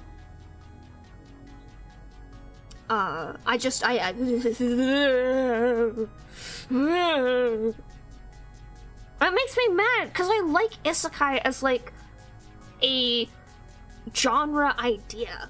I love that, but every isekai is such trash. Why are they all so bad? I just want one good one. Anyways, everyone should watch Dungeon Meshi because it's a fucking masterpiece. The manga is a genuine fucking masterpiece, and the anime looks incredible so far. Yeah, exactly. And like, at least up to the point that I have gotten information on Rising of the Shield Hero, nothing particularly weird happens. It's mostly just like Raphtilia and the bird girl having crushes on the Shield Hero. But it's still weird. Yes, isekai is someone from the modern world typically dying in some weird fashion, but it doesn't necessarily have to be death, but the assumption is they're not returning, and them getting thrown into a fantasy world of some sort of kind, and then they have to go save that world.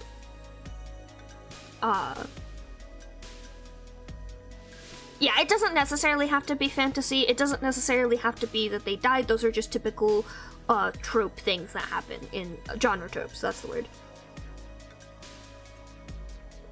My personal... I've said all this stuff about isekai being trash, and y'all are about to find out that I do enjoy trashy anime and trashy stories sometimes. Like, I think they can be really funny, depending on how they're done. I think they can be really interesting. There's a lot of potential in this sort of genre. It's such a wide-arcing genre. I really like That Time I Reincarnated as Slime. I don't think it's perfect by all means, but I think it deserves the hype it got, personally. But my... I don't know if any of you have heard of this. My personal favorite isekai is a Chinese novel, called... Oh, what's the full name? Scum Villain Self-Saving System or some shit. Which you probably may not recognize that, but you might recognize Heaven's Official Blessing, which is the latest of the novels from the same person, and that one's gotten like a big anime following. And the reason I like Scum Villain Self-Saving System is because it is the epitome of trashy isekai on purpose. The whole plot of it is the two people. I know, it's such a tongue twister. The whole plot of it is the two characters that get isekai'd both died in like just like incredibly stupid ways. And the main character is a fan of this web novel. Although fan is a strong term for it, it's more of like he is this web novel's #1 hater. Because he gets so pissed off about every single thing wrong with the novel. And the writer of it is like just this like broke college student who's just like trying to get by type of thing. And like he just writes trashy web novels to like, you know, get some cash.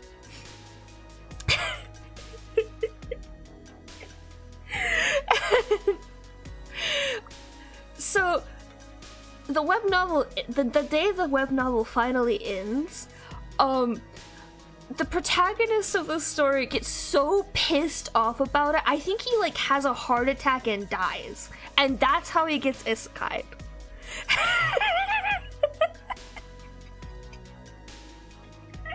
Like he gets so pissed off about it, he dies, and he gets transported into the world of the novel. Unfortunately, he gets, instead of like being his own person, he gets directly put into the body of like the main villain of the novel. And it's like, it's not even just like your typical like, oh, this is just a bad guy type of thing, like he's just evil trying to take over the world. No, this guy's like really fucked up. And at first he's like, he gets this thing called the system, which is basically just like video game pop-ups that like to make fun of him and force him to do things and assign him points. And he can't lose all of his points, or he dies again, essentially. But so he's stuck trying to play as the villain of the story while knowing that his favorite character of, like, because he is a fan of the web novel, like, he adores the main character of the web novel, and he has to, like, play all this out knowing that the main character of the web novel is going to murder him in cold blood brutally one day. And so he's trying to avoid that. And, like, all of this doesn't sound trashy at all. I'm quite certain at this point. Like, all of this sounds like, oh yeah, interesting isekai plot. The trashy part comes into the fact that, like, the web novel, not the novel Scum Villain, but, like, the novel in the story is so bad. Like, ultimate pandering to the fans every single chapter. Like, the whole thing is supposed to be satire on trashy isekai, essentially. And so, like, in the original story that the protagonist was reading, the main character ends up with like thousands of wives and like does all of these things and is like super uber powerful. But the ending of Scum Villain is him somehow ending up with the protagonist of the novel. And it just becomes like trashy gay romance at that point. But it's legitimately just one of those things where it's like, it's so trashy, it's hilarious. Like, it fully leans into, rather than just taking itself seriously and just being like, no, this is legitimate. Like, constantly the characters are just like, this is fucking stupid! Why? It's very funny. But it is genuinely trash. If you want, I mean, Scum Villain is still, like, an incredible novel, personally, just because I love that sort of thing. But, like, if you want, like, true, like, incredible gay romance, you want Heaven's Official Blessing. By the same person. Also incredibly good. I fucking adore self-aware stupid stuff. It's so funny every time. But I'm trash not for the main couple in that story, because it is a student-teacher relationship, so it's kind of weird, but it doesn't like squick me out, at least for that particular novel. I'm not trash for that. I'm trash for the side character, which is the author of the trashy novel in story. Also gets transported into into the story as well. But he gets transported into the body of a character who's supposed to just die off as cannon fodder at some point, and he's just doing everything he can to stay alive. And then he ends up getting with like one of the demon lord lieutenant followers of the main cast or something. I don't fucking know how to describe this out of context. It's a very niche, it's a very niche story to get somebody into. It's a cultivation novel, so it's just weird in those, I personally think. I don't know how to, it's whatever, it could be worse. It genuinely could be worse. But that's also why it's kind of like one of those really trashy guys. But hey, I'm not trash for that couple, I'm trash for the other one. Because the thing is not only is all of this happening, but just the actual romance parts of both of these relationships is so stupid. Because the pairing that I'm trash for in Scumvillain is a guy who's just sucking up to everyone he possibly can to stay alive and not die off at any point. And his Demon King boyfriend, who is cold, calculated, and so incredibly in love with this just rat of a man. I love it. It's great. I think I don't even know how any of the relationship works in Scumvillain. I didn't even read the full novel. I read summaries. It wasn't translated at the time. No, that is not an experience I had. That is not an experience I had at all.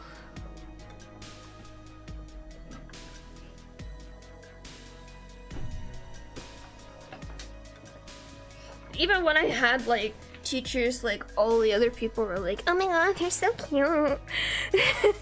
I don't do it. I'm just what the fuck? You're 12. That man's in his 30s. What is wrong with you? It's okay, Piper. I'm not judging you. I'm not judging you. I'm constantly confused by romance, even when I think I have a crush. I don't understand crushes. I don't know how they work. I've thought I've had crushes before, and then I had one more recently, and I'm just oh no, those felt completely different. How the fuck does any of this work? Is this how allo-romantic people are all the time? I don't understand this. This is weird. No!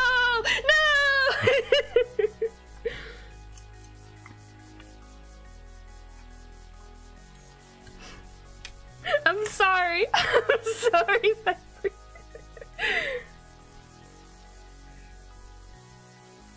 What were we talking about? Trashy isekais. You guys had recommendations in chat. I think I watched Ghost in the Shell. It was really good. I liked the movie.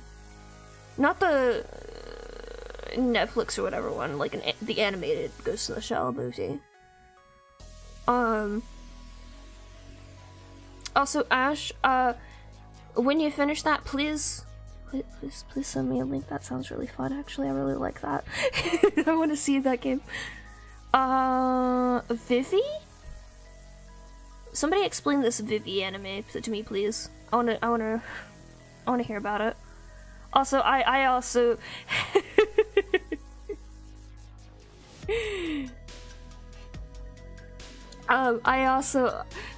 I'm not a fan of Sword Art Online. I think I'm a hater. like a hate watcher at this point, honestly. But like, I can't not watch. I purposely do not actively seek out if there's new Sword Art Online like movies or animes or whatever, because every time I watch it my blood pressure skyrockets, and I don't need to be like my grandmother at this age with her blood pressure levels. I hate Sword Art Online because I adore the premise. The premise is so good.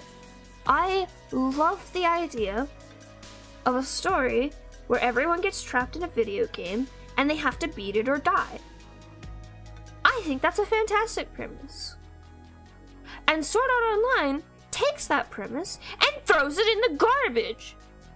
Because they don't care about that. They care about being the most pandering, boring, milquetoast, stupid protagonist who has no redeemable qualities, is actually trash. I was so upset because they have the dual swords thing, and then they don't use it except for one moment that doesn't matter in the long run.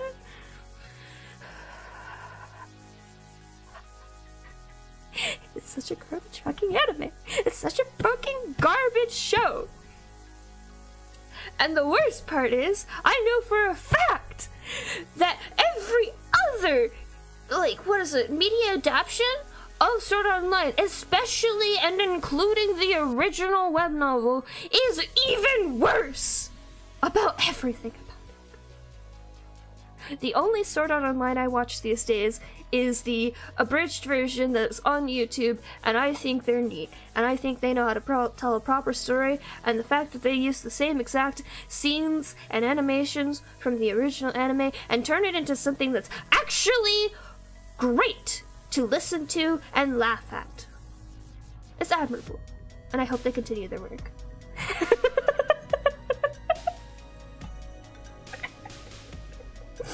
I no longer consider the canon Sword Art Online experience canon. I only accept the Sword Art Online abridged version. Because they can actually tell a fucking story. And it says a lot. It says so much that they took the same plot points, the same scenes, the same everything from the original, and made it into something that's actually decent. In comparison to the absolute dumpster trash fire that is the original.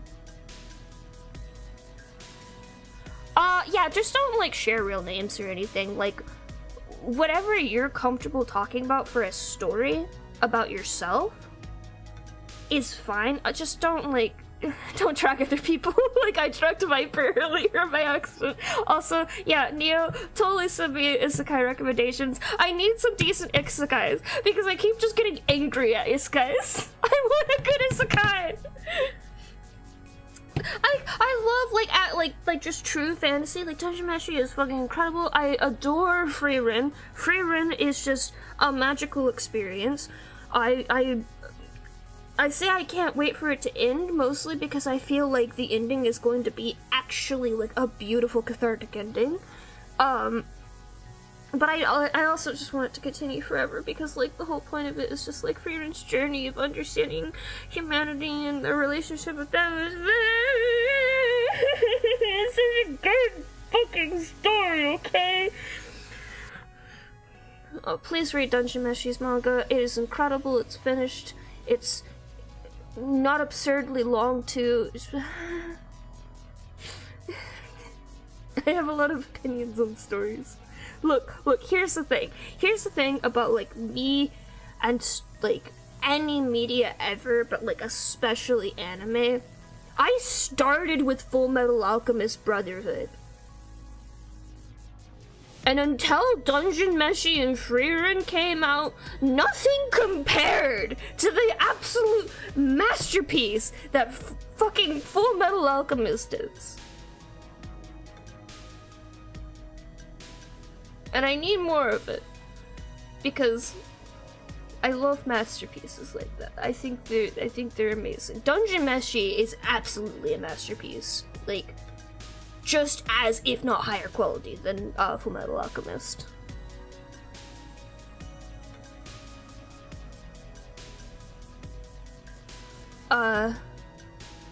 I was saying something, but then I got distracted.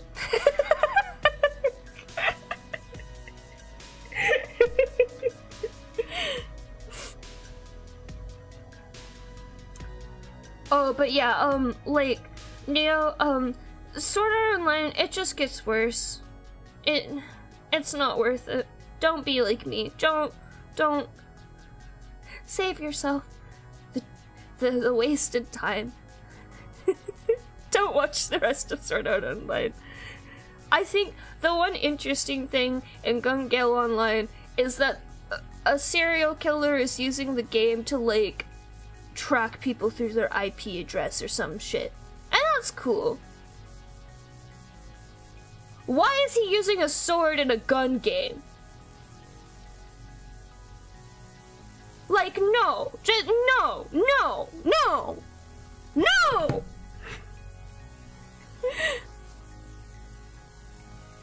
It's okay, Lucas. Say, hey, listen. Sometimes we gotta just write something out if it's on our mind, and sometimes we don't actually have to send it, and that's totally cool. I'm not gonna sit here and drag a story. Now, if we were talking about pets, I would demand pet tax, but otherwise, it's fine. I only enjoy the tea if we're sharing the tea. And if we don't want to share, that's totally fine. Lucas, have you seen Gun Gale Online? I need to rant about Gun Gale Online, actually. You know what? Fuck it. Sword Art Online rant now.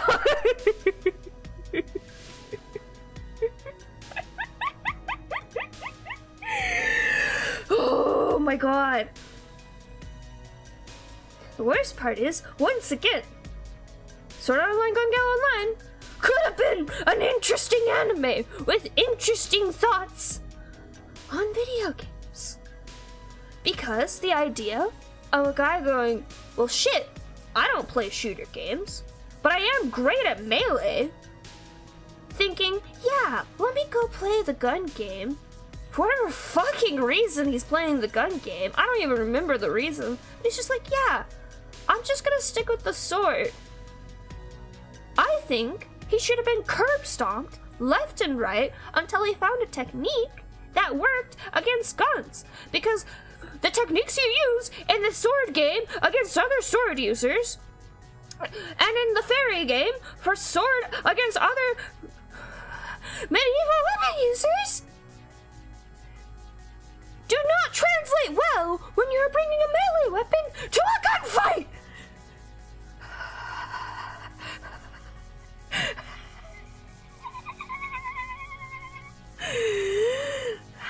Anyways, once again, Sword Art Online has failed to be meaningful or impactful in any way, shape, or form.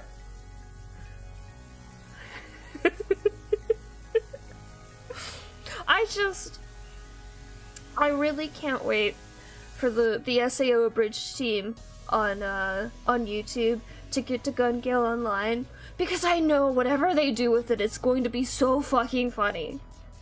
Because they have not failed. Like, every time something comes up in the anime that they get to in their abridged version, like, they always turn it into, like, a legitimately actually fun plot point, instead of just the dumpster fire that is the original.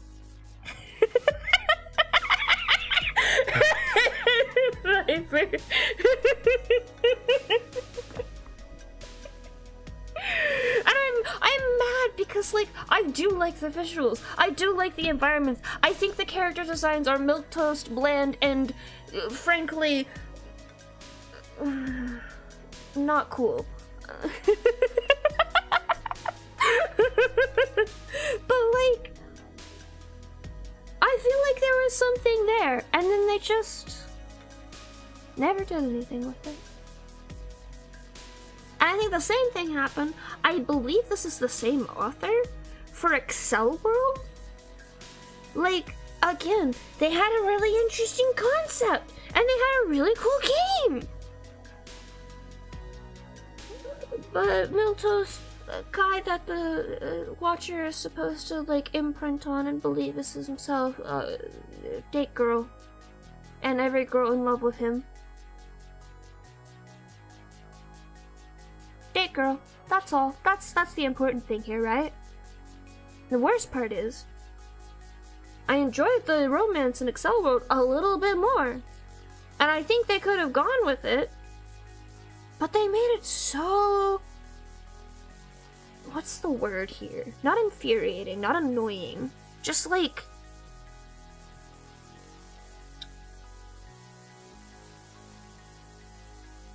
They just... I can't even describe it. I don't remember the word. I adore the Ace Attorney anime dub bloopers. They are so funny. They're so good. I need to watch it again. I love the bloopers. I love bloopers and everything, but those ones in particular, like, you can tell they're just all fucking around half the time, and it's so fun. And, you know, that makes sense actually, Neo. You're talking about Gun Gale line that he just plays it for the government. That makes sense, cause, like, the next plot point, if I recall, in Sword Art Online is him, like... I think the Pokemon Go Sword game comes out first, but after that, the, like, ordinal scale system is him play testing some, like, full dive new technology or whatever. I don't even understand the plot of whatever the fuck happens after ordinal scale. Like, what is happening in this? Why doesn't he remember anything? What are they experimenting on? What's the point? Other than to show us a pretty girl that's again in love with Kirito. I don't care! He has a wife! He literally married her in a game! I know he's only technically dating her in the real world, but you know that man considers himself a fucking married man.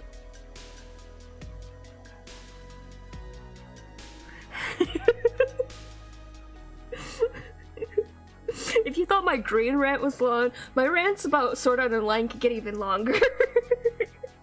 I think the only thing that could compare to my Sword Art Online rants, which I refuse to touch the subject on stream. It is just too much. Too much. Is Voltron Legendary Defender. If you were in the Tumblr fandom for Voltron Legendary Defender, when it was releasing on Netflix, you would understand me.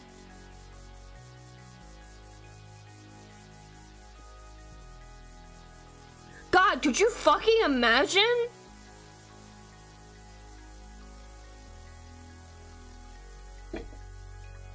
Like, we almost had it in Dungeon Meshi, but the fandom goes fucking nuts for Marcel and Fallen, which I believe is an adorable couple. But they get so pissy after, like, the guy that proposes to Fallen. And it's just like, fuck off! Son! Leave that man alone, he's fine. I don't want to get too much into Dungeon Meshi because that's spoilers, actually. I'm sorry.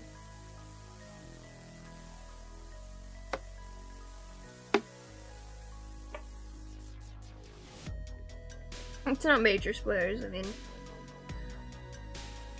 I think it's like the first thing he says, too. So...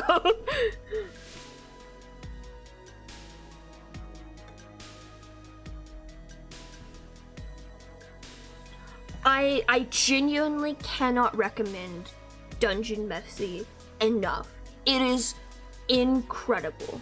Like, when I compare it to, like, my personal satisfaction and genuine love for Full Metal Alchemist, like the original story, manga / Brotherhood, genuinely it is on that level of just incredible world building, incredible characterization, and just truly a love for the world that the author is creating. And I haven't watched a lot of the anime because I'm still kind of just sitting in the delight of finishing the manga, so I have to wait till that wears off a little bit more before I can finish watching the anime.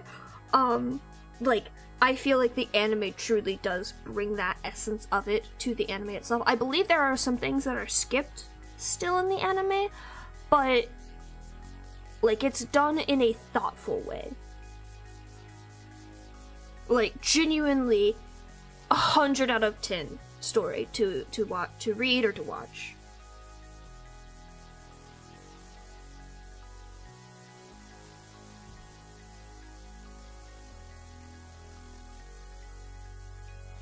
Frieren, in comparison, is not complete, but it is also one that I would heavily recommend to someone, because again, like, you can feel the love of the storytelling in it, as well as, like, it's one of those very rare stories that I feel like has, like, a point to it that you don't see often. And at least personally, for a lot of manga and stuff like that, you don't really see, like,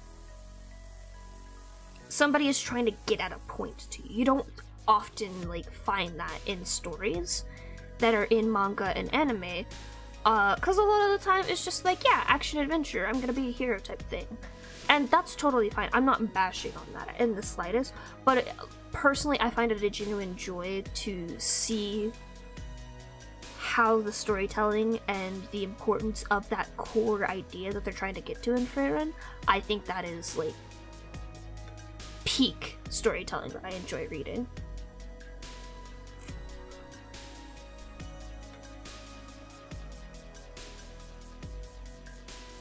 Like, to kind of get to dig into that a little bit, everyone has a point to whatever they're writing, even if you're just fucking around. There are always going to be underlying biases and beliefs and culture and all sorts of things buried in your art. No worries, Lucas, I'll catch you next time. But there's always going to be those things buried in your art. And they may not necessarily be lessons for the person consuming it, but they are still present. So I think when somebody, like, actively chooses to say, I want this to be something I want to talk about, rather than just it being a byproduct of the fact that it is them in particular writing the thing, I think that is really interesting to see, even if I don't necessarily agree with it. I think another good example of this, although I don't know, I've heard some weird things about the author of the Land of the Lustrous manga. I don't know, I don't even remember the specifics of it. I just heard some weird shit, and it was just kind of one of those things where it's just like, I don't know enough about this person to put stock of, like, that's the real thing. I didn't look into it. I'm not that, like, enthralled unless to research this too much. Cool sparkly gem people. Yeah, nice. But I did at one point, like, read the full manga for Land of the Lustrous, and I don't want to dig too deep into the story, because the anime obviously has not completed the entire story of the manga, and I don't know who cares about that or whatever, even though it's been out for a hot minute. But it is, again, one of those stories that, like, it all builds up into one underlying, not necessarily lesson, but, like, idea, or, I keep trying to draw a comparison to fables, but it's not a fable, because a fable has a lesson to it. And it's not necessarily that there is a lesson to be learned from Land of the Lustrous, and that's not necessarily what the author is trying to convey, but it's just, like, a belief system that they want to share, in a way. And it feels less like a lesson and more like a philosophical discussion. And I think that's interesting. And that's also what draws me into Frieren, where it's not necessarily a lesson, but it's a philosophical question of, well, what does this mean? And this is kind of my presentation of it through my storytelling and my characters, and how they perceive this world, and how they learn to perceive other people's perspectives in this world. But it's not like this is a hard set answer to that question type of thing.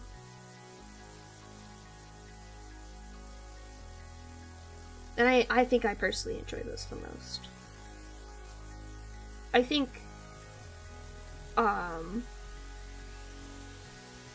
a lot of the stories that I personally enjoy a lot don't tend to have their they don't tend to have a hard set in stone lesson. They have a more open-ended, like, hey, let's think about this.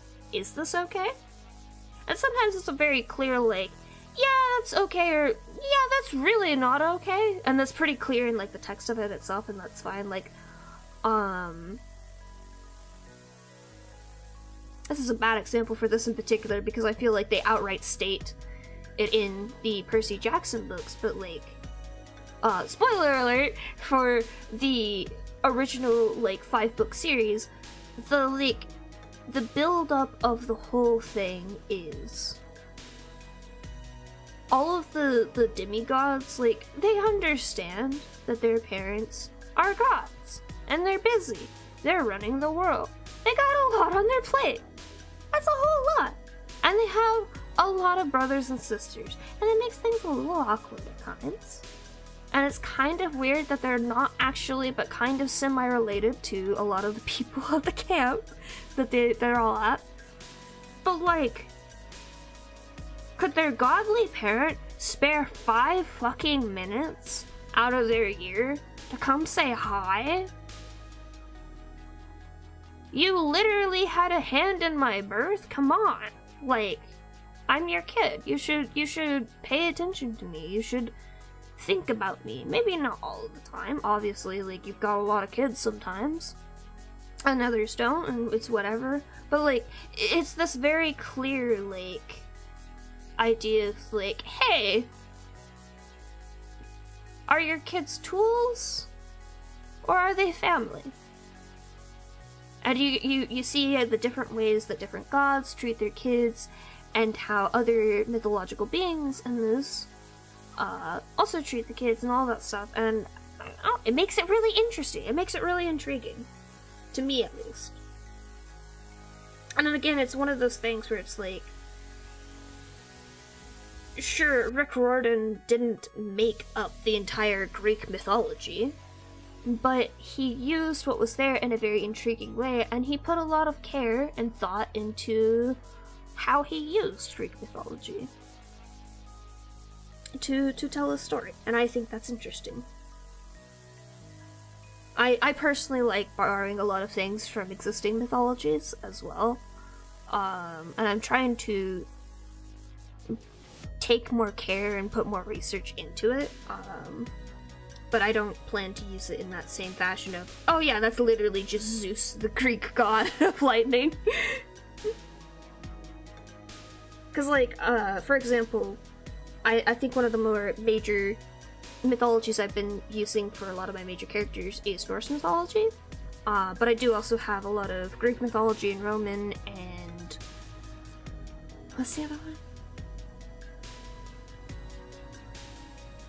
I took out a few at one point too, I can't remember. But, like, my main, like, big trio of gods is Ion, which is a Greek goddess. I believe she's the Greek goddess of light. Odin, characteristic big major god in Norse mythology, and Janus, the god of choices and doorways in Roman mythology. And those mythologies, like, textually aren't present in my story, but by knowing those mythologies, you get a little more insight into the direction that those characters are going to play, in a way. Like, Janus, you can probably assume is probably not a great dude. And he's gonna probably be doing, chaotic, neutral, chaotic, evil shit. By his own nature, and by the nature implied by the name I chose.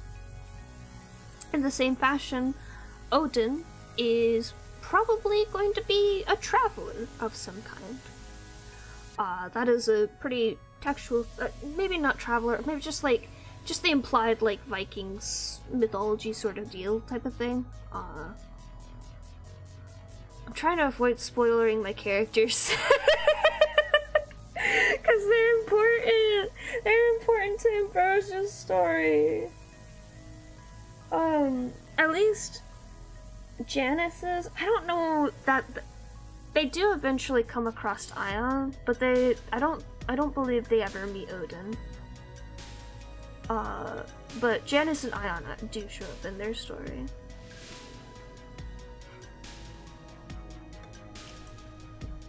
I don't know. I like the using names and the meanings behind names to imply things about your characters, or like to give deeper meaning to things. I'm just a big fan of symbolism, you know? Give me those leitmotifs. Yes, please. They're tasty.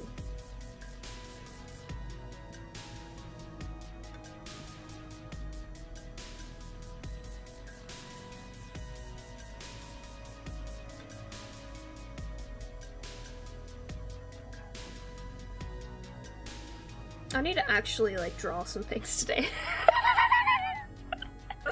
I've spent 45 minutes drawing and 3.5 hours ranting. I just have a lot of feelings, you know? And I have to shout them to make them real.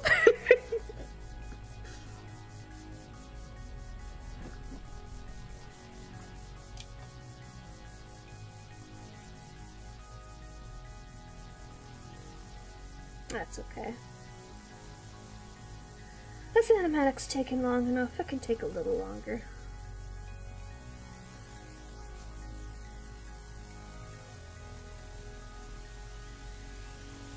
I was supposed to be listening to the Sleeping Realms theory.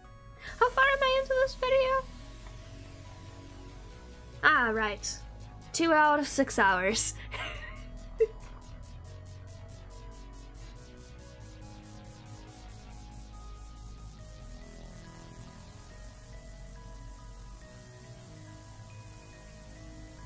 I think Kingdom Hearts, and probably Homestuck as well, is like really like the reason I love absurd satirical stories. Because Kingdom Hearts isn't satire. I would never call that satire, but like it's such an absurd, surreal story. Nothing fucking makes sense in Kingdom Hearts. And that's fine because it's Kingdom Hearts. But, Homestuck, like, is very intentionally, like, satirical and plays on itself and whatnot. And I think they're both very funny stories. I will also cry when Kingdom Hearts 4 releases. I just need you all to know this now. They will be genuine tears. I cried when Kingdom Hearts 3 released, okay? It's one of my oldest hyperfixations. I'm allowed to have this.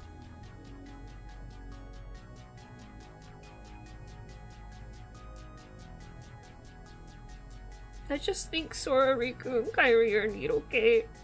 I know Kairi doesn't actually get to be a character, but like, she's trying her hardest.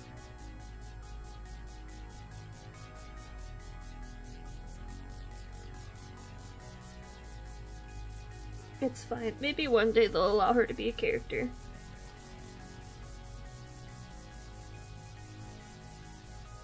Maybe in Kingdom Hearts 5. I don't believe they'll let her be a character in Kingdom Hearts 4. Nomura ain't there yet. She was supposed to be a character in Kingdom Hearts 3, and then she wasn't.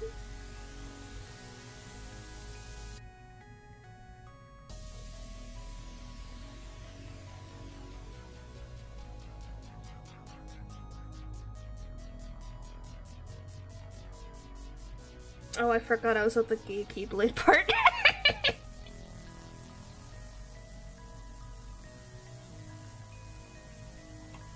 This is an old video. I don't know the state of the Sleeping Realms theory at the moment, but if you want to follow along, this is what I'm listening to at the moment. Train to the end of the world. Interesting. Tell me about it.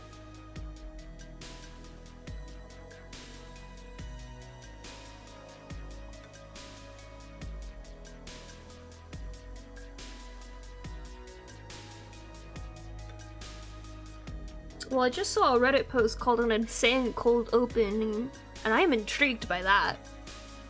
I do love a good cold open.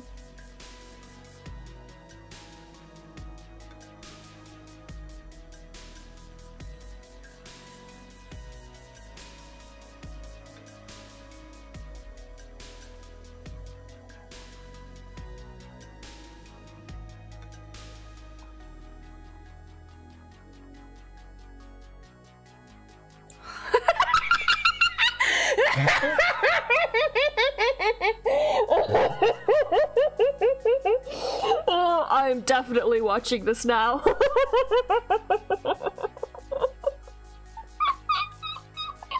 Are you telling me this is a whole anime that's just a fucking 5G conspiracy theory? Is that what this is?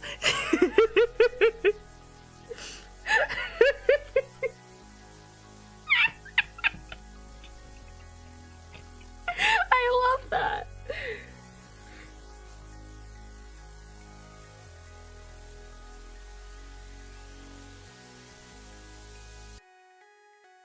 Oh. That's just Infinity Train. With like without the moral implications of Infinity Train. That's just Infinity Train.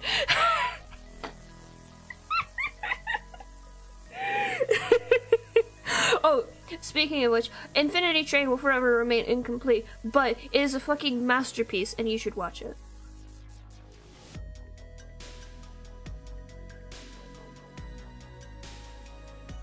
This is Infinity. I'm watching this.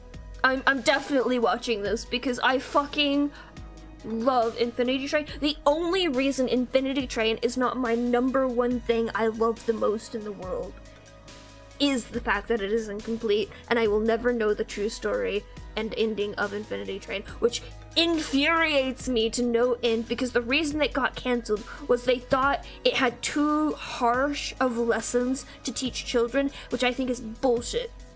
It is an incredible story. And it very gracefully, in my opinion, introduced a lot of very difficult subjects in a way that, like tweens and stuff like that, like younger kids, but not like 5-year-olds, maybe, like 8 and up. Like, I feel like 8-year-olds could watch Infinity Train and learn some life lessons from it, and it'd be great. But no, they said, fuck you. You can't have an intriguing story that has to touch on darker subjects. Because fuck you. We're protecting your children.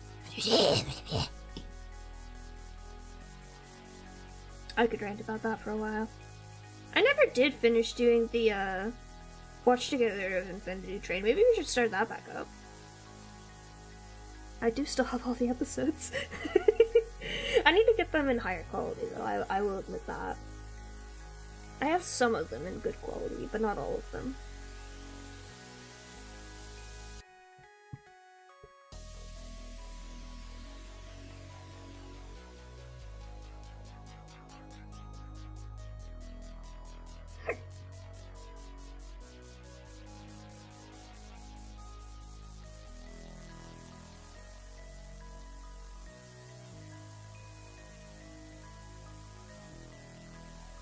I think because I got so distracted ranting about things, I'm going to have to stop with the shading on this tonight.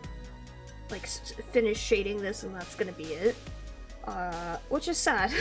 I was hoping to get more done. But I had to rant about Sword Art Online, and the color green, and D&D.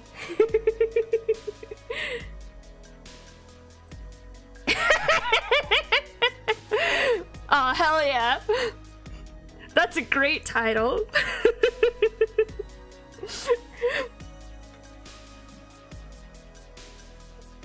Fuck yeah. I wanted to watch, what's it called? The smartphone one? I wanted to watch the smartphone one. and it was like on my list for the longest time, because like I knew going into it would be like epitome trashy isekai. And then my friend told me her experience watching it, and she was like, no, you don't understand. You take Sword Art Online, and it's 3 times as bad, if not more, than Sword Art Online at being a trashy anime. And I was like, oh god, I don't think I could take that. Like, Sword Art Online is barely at my limit. What do you mean it's worse? Oh no! But it's satire. That's the difference. It's not taking itself seriously, right? In comparison, Smartphone is not satire. It is taking itself seriously. Like, I'm fine with something being incredibly trashy, but also being like, yeah, this is stupid. We're doing this on purpose because it's stupid and we think it's funny. Like, that's fine. I can take that. Whatever the hell Smartphone has going on, I got to the delightful experience of watching some of the clips from Smartphone. It's so bad. It's so bad. Like, how did we reach this point? I don't like this. How did we get here? Can we go back? Can we fix this? It's so bad. Don't do it. Save yourself the psychic damage it would inflict upon you. I didn't even watch the whole thing. And it hurt. It hurt so much to see what I did.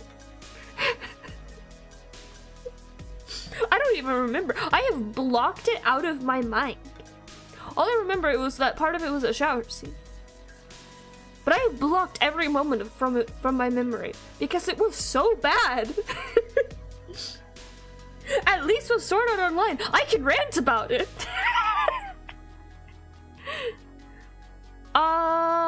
No, I do not know that one. I don't know a lot of isekais. Like, my variety of media consumption and finding out about new animes is somebody reblogs a gift set of it on my Tumblr Dash, and then I'm like, okay, yeah, sure, I'll watch that. And sometimes it's just that, like, I'll get those like edited anime music videos on YouTube of somebody like doing it to a cool song, and they're like, yeah, look at all these cool scenes. And I'm like, oh, okay. And like, very, very rarely, if I'm just like, okay, yeah, you know what, I'm really in the mood for isekai, I'll like look up a list of like, what are people into right now? And then I'll immediately look away, because whenever I do that, every single one on those lists is top tier garbage.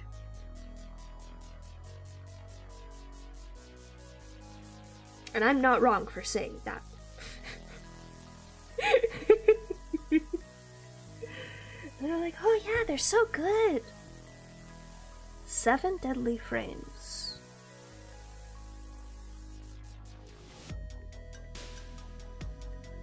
Huh. I don't know that one either. I mean, I will also say, like, I am the kind of person who sees animation, like cartoons and anime and all of that. I see it as an art form.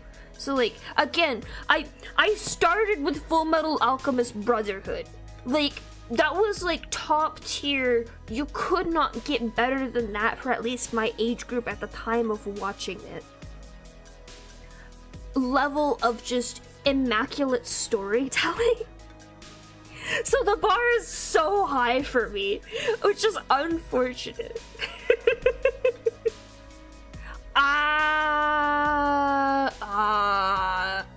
I see.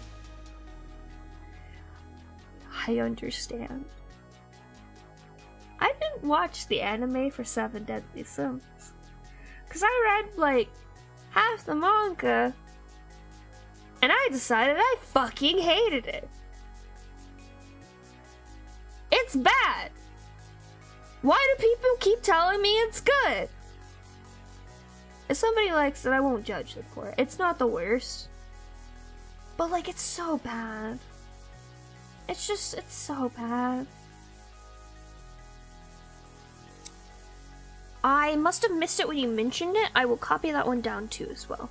I don't think you were here at the time I said this, but like, me getting to things on my list of things to read and or watch is like, if it happens, it happens. But at least if I have the titles and I don't know what to watch and I'm just like, oh yeah, I'm in the mood for isekai, I'm like, oh yeah, I got that list of isekai people kept telling me about during stream. I might eventually get to it. But it's a fucking crop shot if it actually happens.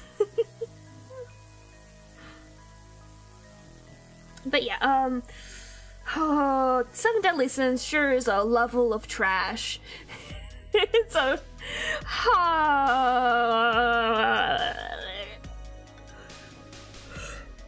Oh, I got in the middle of that and it felt like I was about to throw up. Which I think is a reasonable experience, reasonable reaction to Seven Deadly Sins, but eh. See, the problem is I don't have like an official watch list anywhere. I just have like a Discord channel in my private Discord that I use for just sending myself things on my computer to my phone and vice versa. I just have a channel in there that I'm just like, notes to self.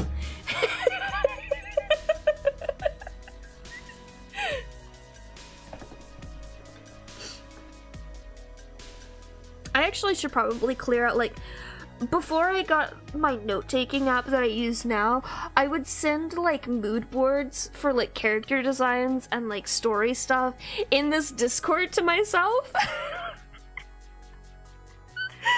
It's so disorganized. I've got, like, 30 channels in here. And there's so many. Oh my god. Oh. Oh, I know, yeah, it's so bad. It's so bad, Viper. I feel you.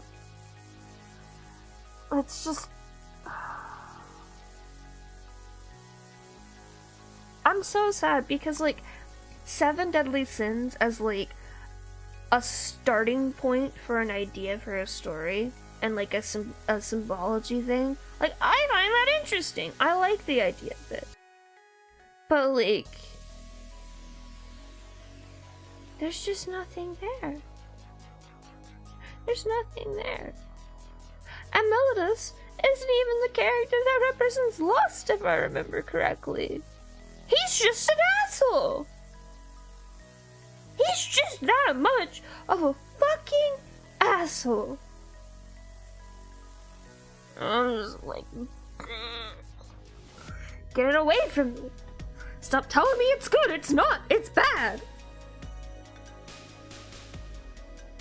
Like, the moment it got an anime and people started talking about it, like, I had read the manga before there was an anime. And, the moment people started talking about it and it became, like, a big popular anime, I was just like, what is wrong with you people? Genuinely. I can understand Boku no Hero. Boku no Hero is actually intriguing. It's got interesting world building. This has nothing. Why this one? Why? Can we go back to Boku no Hero? I don't like Boku no Hero that much either, but like, at least the main character's not a piece of shit. Also, the whole thing with Bakugo dying was really funny when everyone freaked out about that. I will say that was a hilarious thing that happened in the fandom. I'm not even in the fandom. I just heard everyone freaking out about Twitter about that. My Hero Academia. The Japanese name is Boku no Hero. I can't say Academia correctly, and I find Boku no Hero easier to say.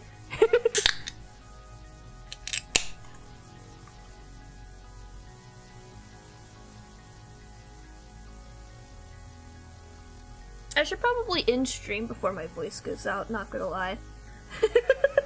Don't worry, you'll get plenty of me next week, because I'm definitely off work, and I'm definitely streaming on Friday. It might be a little bit late, just because I might be having dinner with my dad, depending on what we end up figuring out.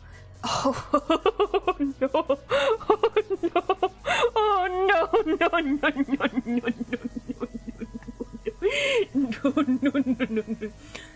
I have not seen it. I don't know what it's about. I do know that I don't want to do that. I don't want to know. I don't want to. Do not tell me what it's about. Don't tell me anything about it. I know it's bad, and that's all I need to know.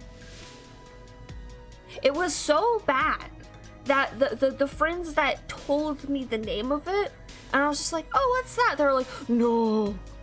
Like, sometimes we were like, yeah, let's shelter you a little bit because you're ace and like really like negative about that sort of thing.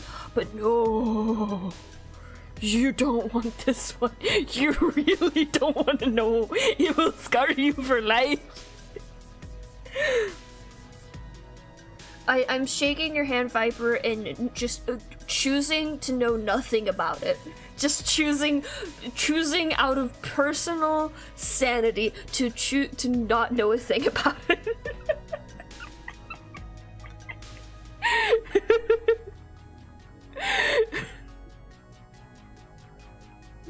All right, let me see if anyone I think is cool is streaming right now. Oh, Harus, we're gonna raid my friend. We're going over there right away. Let me make sure he's not about to end. Oh my god, it's his birthday? What? We have to go say hi. We have to go say hi. That's my buddy. Alright. I will catch you guys next week when I am the birthday person. We're not doing anything special. We might play Kingdom Hearts. That's like the only special thing that's gonna happen. I might have like an 8-hour stream of me just playing Kingdom Hearts.